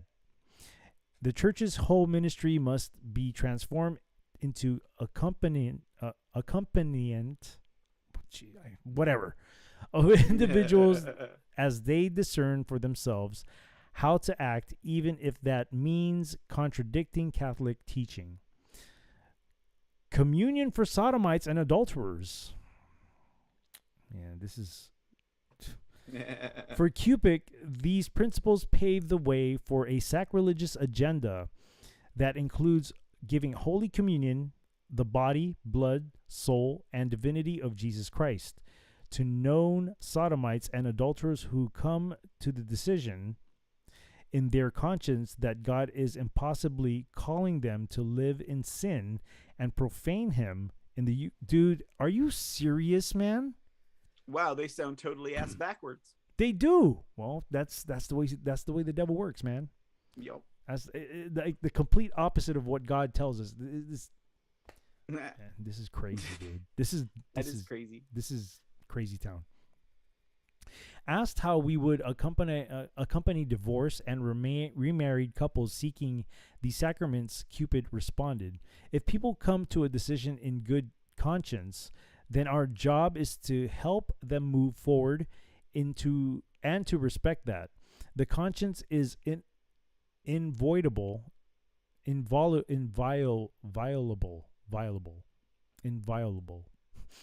we have to respect that when they make decisions, and I've always done that."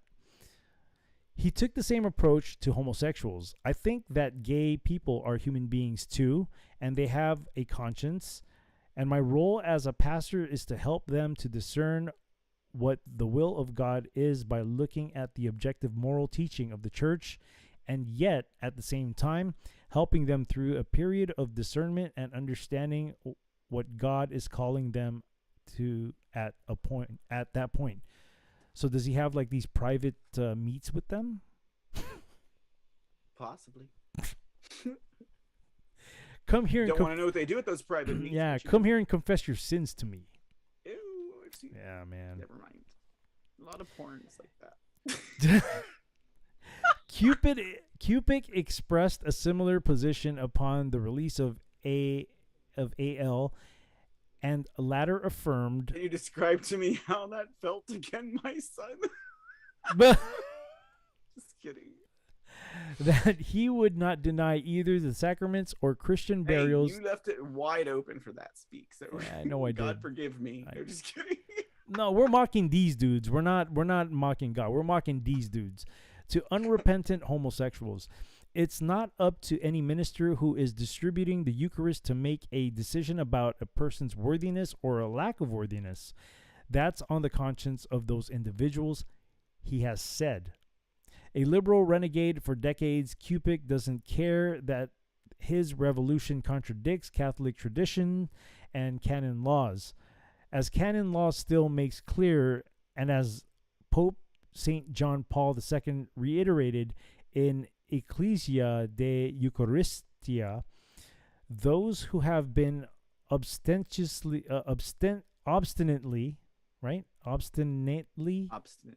preserving in manifest grave sin are not to be admitted to Holy Communion. Homosexual acts are most certainly manifest grave sin, as is adultery. At least they have that right. At least they used to have that right.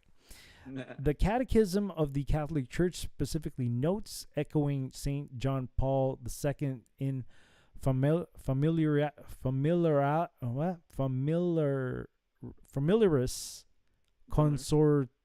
Consortio. Different language, sir. Yeah. Familiaris Consortio. There you go. That word. That the divorced and remarried cannot receive Eucharistic communion without complete continence. In fact, without continence. In fact, John is Paul much more than convenience. In fact, John Paul II's landmark encyclical on moral teaching, Veritatis Splendor, almost exactly describes and condemns Cupic's paradigm shift, rejecting attempts to legitimize so-called pastoral solutions contrary to the teaching of the magisterium, and to justify a creative hermeneutic according to which the moral conscience is in no way obligated in every case by a particular negative precept. Teacher, what's hermeneutic mean? I have no clue, man. Teacher, come on. Would that be like yeah, I don't know what that is. Don't ask me. I'm not even gonna try to answer that. Hermetic is one thing, but that's a whole other word. Such a position attacks the very identity of the moral conscience and diverges from the tradition and teachings of the Church. The saintly Pope declared, not just Cupic's revolution, man. This is a long ass article, but you're the one who picked it. Yeah, it had to be exposed, not just Cupic's. Let us carry on exposing it. Revolution, but Cardinal Cupic's heterodox Amoris Laetitia revolution isn't just his. The rest of Pope Francis, dude, this thing is tied to him, man. Pope Francis, dude, the Jesuit. American cardinals share his great interest in Amoris Laetitia and have aligned themselves with his interpretation of it. In 2018, Cardinal Farrell joined Cupic to organize a series and conference on Amoris Laetitia at dissident Catholic colleges across the U.S. that featured talks by Cardinal Tobin, then Archbishop Gregory, and then Bishop McElroy. The conference followed an Amoris Laetitia seminar organized by Cupic in 2017 that was attended by Farrell, Gregory, and McElroy. In an address at Villanova University in 2018, Tobin echoed Cupic's von Hugel speech, praising Amoris Laetitia is a paradigm shift like the Second Vatican Council. McElroy, perhaps Cupic's closest ideological ally, launched a diocesan synod about Amoris Laetitia within months of the document's release in 2016. He's made no secret about his desire for revolution as well, and recently called for a, quote, transformation of the church and changes to, quote, reformable doctrine. Dude, so what? You're just going to accept everybody? I mean, is that what it is? I mean, I know we're supposed to accept everybody, but you can't accept the sin of everybody. But it seems that they're accepting the sins as well. I don't know. Just my thoughts. Besides Cupic, the Pope's other U.S. cardinals have overwhelmingly embraced giving Holy Communion to adulterous couples and homosexuals who reject chastity. Farrell slammed then Philadelphia Archbishop Charles Caput in 2017 for saying that divorced and remarried couples could not receive communion without sexual continence. McElroy has also endorsed a, quote, pathway of conscience for adulterers to discern whether God is calling them to return to the Eucharist. Gregory and Tobin have hinted at similar stances. Regarding active homosexuals, McElroy has insisted that he, like Cupic, would not deny them the sacraments or Christian burials. The approach, quote, is the appropriate policy that I would hope the priest would observe, he told the dissonant National Catholic Reporter. Our fundamental stance has to be one of inclusion in the church. This is crazy, dude. This is blasphemous, to be honest. Moreover, Tobin, McElroy, and Gregory have all presided over or personally approved LGBTQ-themed masses where homosexuals and their sex partners receive... Dude, this is the Catholic Church. So, it doesn't really matter because I don't think the Roman Catholic Church actually worships the same God that I think... they don't worship the same God I do, the God of the Bible. Cardinal Tobin welcomed the LGBTQ pilgrimage at his cathedral as one of his first acts as Archbishop of Newark. The New York Times reported with delight. But Cardinal Tobin's welcome to Mass on May 21st has been the most significant of such recent gestures because of the symbolism of a cardinal welcoming a group of gay Catholics, some of whom were married to same-sex spouses, to participate in the sacrament of Holy Communion at the center of a cathedral, no questions asked. And they probably turned gay because of the priests. They are probably gay already. I don't know. Are you talking about the kids? Or are you talking about? They probably got introduced to that stuff by the priest. I'm just making an assumption. I don't know. I'm Joseph, your brother. Not making accusations. I'm just your bro, just kind of guessing. I don't know. Bro, homo. I am Joseph. He told the assembled homosexuals at the Joseph, your brother. Pilgrimage, which was organized by a man. That was creepy. In a same-sex marriage, Tobin has since approved annual pride masses celebrated by a dissonant priest. Let me tell you what happens at Pride Mass, okay? Father Alexander Santora. Oh, boy. As Archbishop of Atlanta, Gregory said Mass for the hosted retreats of Fortunate Families, a pro-LGBTQ organization founded by activists who rejected Catholic teachings on chastity and sodomy.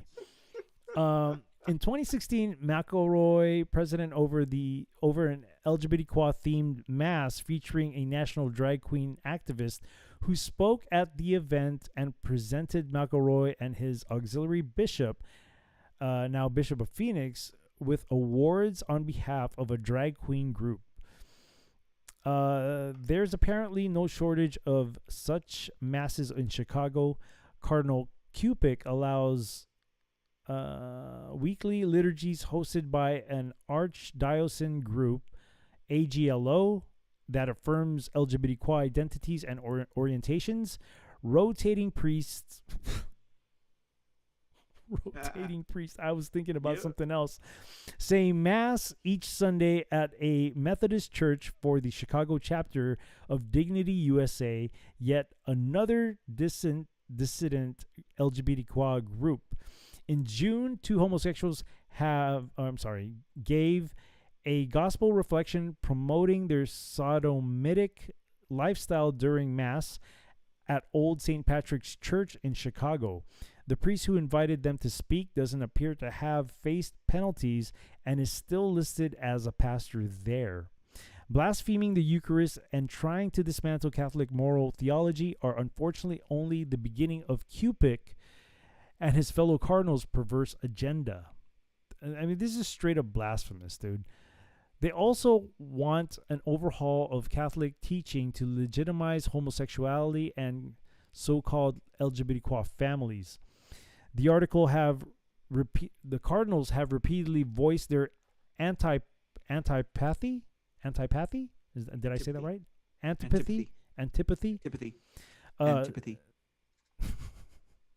Toward Catholic doctrine that homosexual acts and desires are disordered, and want those teachings changed to something more inclusive. That's another liberal word right there, man.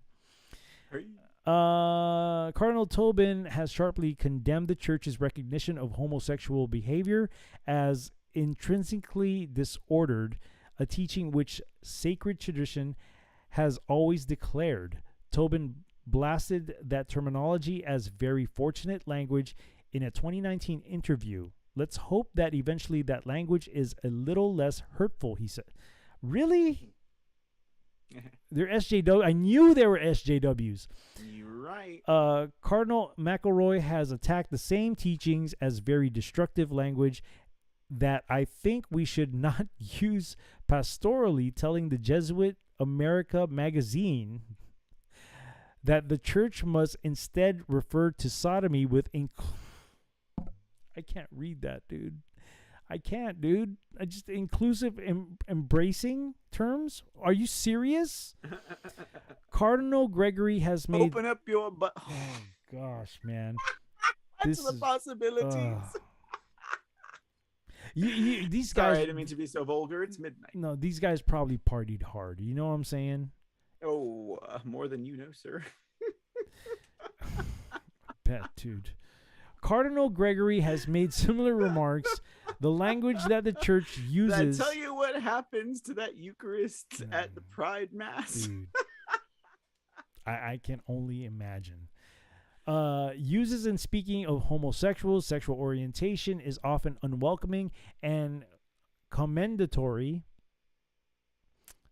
Condemnatory. I'm sorry. Commendatory. Well, he commends it. Yeah, they do. He said he has said, apparently referring to Catholic teaching, that the inclination to sodomy is objectively disordered. He further criticized the severity of the church's moral language about homosexuality for allegedly suggesting that certain members of the church are superior to others. Under Cardinal Farrell, the dicastery, did I say that right? For the laity, family and life has increasingly become a platform for such views. Earlier this year, the dicastery invited Aaron Bianco, a well-known homosexual activist in the same-sex marriage and former employee of Cardinal McElroy, to speak at the Vatican conference on Amoris Laetitia. Bianco predictably rebuked Catholic teachings on sexuality and blasphemously claimed that the homosexual orientation comes from God. What the hell are you talking about, bro? I don't believe that. Well, all things come from God. Not all things. Not all things is stupid. No, not that. Not that. I don't believe that. Not sodomy. No. That does not come from God, because God does not have a butthole. Whoa. Cardinal Cupid, for his part, agrees that the church should embrace the propaganda terms of the LGBTQ movement. Homosexuals and gender-confused people, he said, should be called the way they want to be called, rather than us coming up with terms that maybe we're more comfortable with. Now you're putting yourself as a god. Cupic specified that the terms gay and lesbian, LGBT, all of those names that people appropriate to themselves should be respected. I respect the person if they respect me. I don't care what they do behind closed doors. If there's respect there, then I give it back. After Cupic removed a conservative priest, So Father... you treat others the way they treat you. Exactly. The golden Well, rule, why don't man. you just treat them the way that you want to be treated? Right? It's easy as that. Father Paul Kalchik from his parish for burning a pride flag, the Archdiocese of Chicago refused to say whether the left-wing prelate upholds church teachings that sodomy is intrinsically disordered. The cardinal's views are notably similar to those of the German synodal way, which demands a re-evaluation of doctrine on homosexuality and affirms the homosexual orientation as equal to any other sexual orientation. In addition to their attacks on the church teachings against homosexuality, the Francis cardinals have shown their disdain for the Catholic understanding of the family, one man and one woman, married and raising children, and have conflated same-sex relationships with authentic families. Even before the synodal way, Cardinal Cupic laid the groundwork for a radical doctrinal shift on the family, again based on Amoris Laetitia. The accompaniment called for by Pope Francis in AL should inform and shape doctrinal development. Cupic declared in his von Hugel lecture, doctrine can develop as a result of the Church's merciful accompaniment of families, he added, describing his revolutionary principle as the linchpin, did I say that right? Of Amoris Laetitia. Cupic took a shot at the family in the same speech, claiming that God's self-revelation is present among people who don't meet the church's marital ideals. He had previously affirmed that homosexuals can be good parents and later praised many positive elements in the same-sex relationships. You can go ahead and believe that if you want to, dude. Go ahead and believe that if you want to. At the Vatican's Youth Synod in 2018, a group moderated by Cupic directly challenged the church's emphasis on the traditional family and asserted that there are many other forms of family other than the nuclear family or the extended family. The church should even accept and even honor a family unit at odds with Catholic teachings, the group suggested. Cardinal Tobin has also claimed that the church is moving on the question of same-sex couples, and Cardinal McElroy has commended what he has called loving and familial relationships which enrich the lives of homosexuals. McElroy's 2016 Synod on Amoris Laetitia called for embracing LGBTQ families as part of a spirituality of family life which is deeply inclusive. There's that word again. Mm-hmm. The San Diego bishop, along at the front line of leftism in the church, has endorsed same-sex adoption for decades. Before last year's World Meeting of Families, the Undersecretary of Cardinal Farrell's dicastery, did I say that right? Dicastery made clear that it too. Wow, I'm having a education moment here too. Supports LGBTQ families. Let's go back to the beginning of the article. Let's start again, right? In the spirit of Amoris Laetitia, Farrell has hinted at his approval of homosexual unions and recently stated that the church does not speak, same thing, about civil unions or other forms of marriage besides sacramental matrimony when teaching on marriage. The magisterium actually couldn't be clearer that same-sex unions are not and cannot ever be families. There are absolutely no grounds for consideration homosexual unions to be in any way similar to or even remotely analogous to God's plan for marriage and family. Man, this is long, dude. I think I'm I know. This is the Monday. This is the Monday show article, dude. This is just the first guy. This is just Cupic, and now we're about to talk to about the other guy. Wow. Yeah. Okay. Let's see how long this thing is, dude. Yeah, this is too long, bro. But you get the point. Mhm. I mean, the point. Damn, dude. The point is. You got to dedicate a show to an article like this. Yeah. Yeah, but the point is there. I mean, what they're trying to do is they're turning the whole thing upside down is what they're doing. I mean, that's why I just don't follow religion. I don't follow religion either. I just have I have a relationship. That's not a religion. It's a relationship. Good. You know. Anyhow, That's good. I think It should be so. I think I'll stop there because I think we get the point of all this. You know, it just goes without saying that. I mean, we all kind of knew that the Roman Catholic Church was up to no good anyway. You know, I think we've known that for a lot of us have known that for quite some time already. Mm-hmm.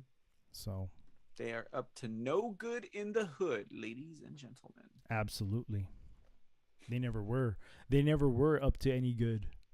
That's what I would say, but I don't want to offend anyone. So I have no problem saying I used to be a Roman Catholic. I was raised a Roman Catholic. I didn't necessarily get into it, but you know, after finding out about all that abuse in with you know, and it's funny because you were in it and you didn't even know. I didn't hear any stories. That's why. You know, I never did hear any stories. I never did. Either that the thing was sealed tight and nobody said anything. You know, it was sealed tight. All right, that's the way the priests like it. You know, I would think that maybe with a girl, but with boys, I didn't. Wow, really? The boys are the number one victims. I'm talking about back then. When when I was like 7th or 8th, 6th grade and stuff, I wouldn't have thought it would be with a boy. I would always thought it'd be with a girl. You know what I'm saying? Yeah, it wouldn't cross your mind. But now, you know, it's like anything goes nowadays, which is it's unfortunate. They want it. It's very unfortunate, man. It really is. These freaking predators. Yeah, and they come in. They usually all shapes and sizes. Yeah, but they're always a lot of these people are in like positions of authority, though. You know. Oh yeah. So, anyhow, so any thoughts about today's show, man? I mean, we went through a lot of stuff. Oh yeah, no, I mean that is a day in the life, ladies and gentlemen, and gotta love it. Otherwise, why do it? You know. So what you got for your schedule going on this week, my friend? We have Trump rally. I think we have a Trump rally tomorrow. Actually, it's Thursday, right? I think we have a Trump rally tomorrow. So Trump will be interrupting your normally scheduled broadcast for the C Report. We'll be doing a tailgate if that's the case. Otherwise, we'll be on at 7:30. And Friday, we have another day of shows, the C Report, Lone Star State News. And Saturday, I'll be off for Friendsgiving. So I apologize. I'll be missing that particular rally, but we'll have another rally on Sunday and on Monday. So look forward to a busy weekend either way for me, and catch a documentary or two happening somewhere between here or there. That's about all I got, sir. It's going to be one of those pop-ups. You know, those pop-ups. God love them. Absolutely. Got a lot of archiving to do. I bet you do. Well, thank you again, man. Thank you for another Wednesday of This Is News. And I'm really looking forward to the next week's articles that we may talk about. And I promise I won't pick a freaking storybook next time. Nah, awesome. Well, hey. Interesting story. Oh, it is. It is. It really is. Interesting story. All right, bro. Well, it's been a great night to everyone who was hanging out with us tonight. Thanks for being there in presence and in spirit.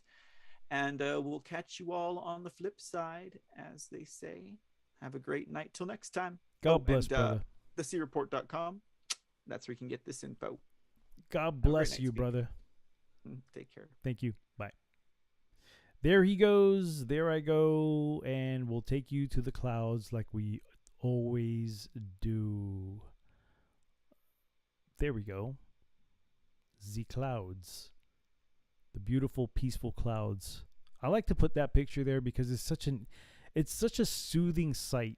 It's just a very soothing sight where I look at it and just think of peace and quiet. And beauty, of course, the creation of the great God up there. Anyhow, another show down the books for This Is News. I know the last article was kind of lengthy, but it was one of those things that needed to be talked about, I think. I mean, like I said, I think a lot of us kind of know about what's going on with the Roman Catholic Church and have known for a while, but now they're taking it to the next level and they're just being really blatant about what they do. And, I think it was important for me to at least expose that part of what's going on. But this is news. I don't know what else to say about that. Want to thank my co-host today again, Mr. C, for always participating on this Wednesday shows. Had a great time, as always. The bar will be open again on, what's today? Today's Wednesday. I may do a pop-up again tomorrow for a music set, for a mix session. I really don't know if it's going to be day or night. More than likely, it's going to be a nighttime. I got some stuff I got to do, and I have to meet up with somebody to make some music. So it's probably going to be a nighttime pop-up. It's going to be tentative. I can't put any set times on those things as I go by my schedule. The bar will be open again on Sunday for Go Back to Sleep, where we expose pop culture of the past and the present to change the pop culture of the future. You like that? I just came up with that saying, like, literally right now. So that will be with my co-host Java at 10 p.m. Central Time. If you have not followed me already on social media, please do so. I am on Facebook. Where else am I? I'm on Facebook, Instagram, CLOUTHUB, Gab, Twitter, Truth Social, YouTube, Rumble, BitChute, Twitch, and I think that's it. Let me put the link for the link tree out there, just for you people out there on the Foxhole end. I've already dropped the link tree on the YouTube end and also on the Twitch end. So please help me expand by giving me a follow on any of those social media platforms. And if you like the videos, please give it a red pill or a red pill on the Foxhole or pilled side. And on the YouTube side, give me a thumbs up and share, so to help the algorithms attract more people towards the channel. So please help the channel out with growing it by clicking on those things if you can. You can also support the show financially if you can.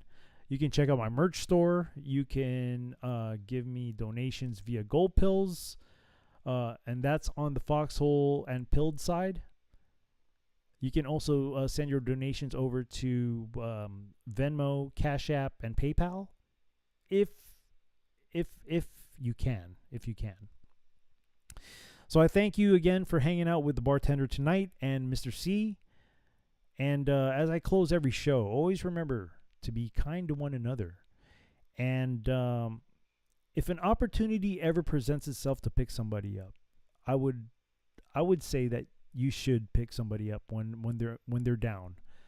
You know, we've all either been through something tough in our life, or we will definitely be going through something tough in our life if we have not already. And it's always nice to see that there would be somebody there to at least give us a little boost up to help pick us up.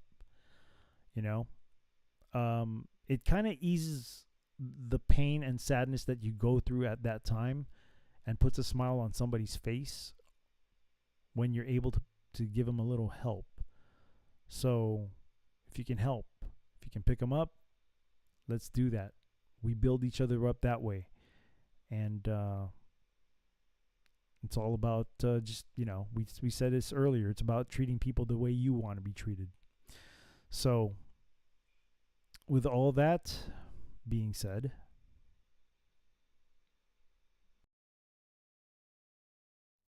the bar is now closed.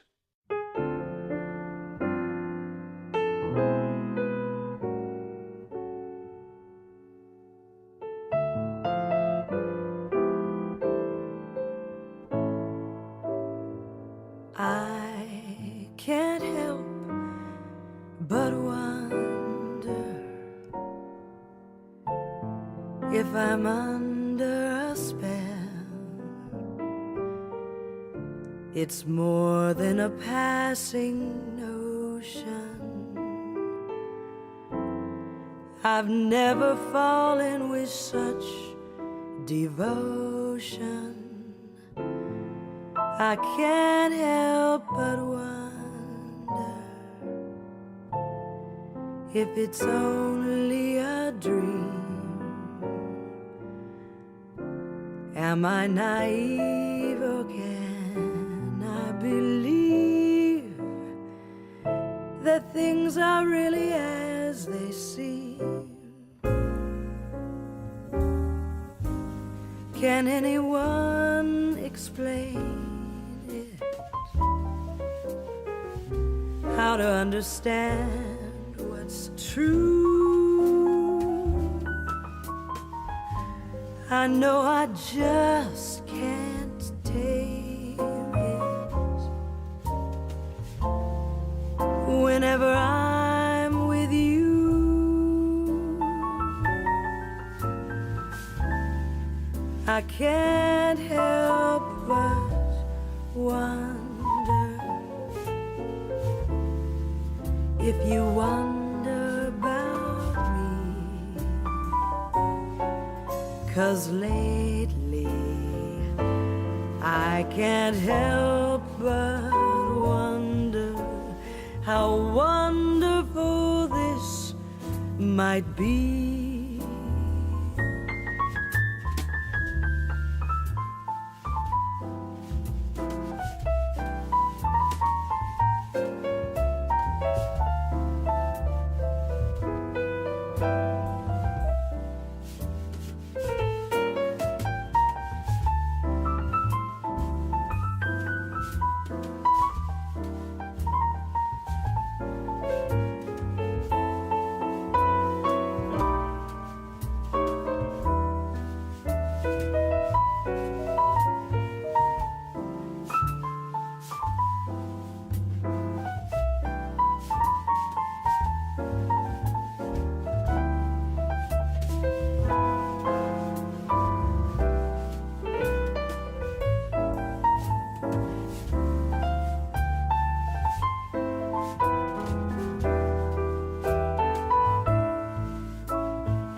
Can anyone explain it?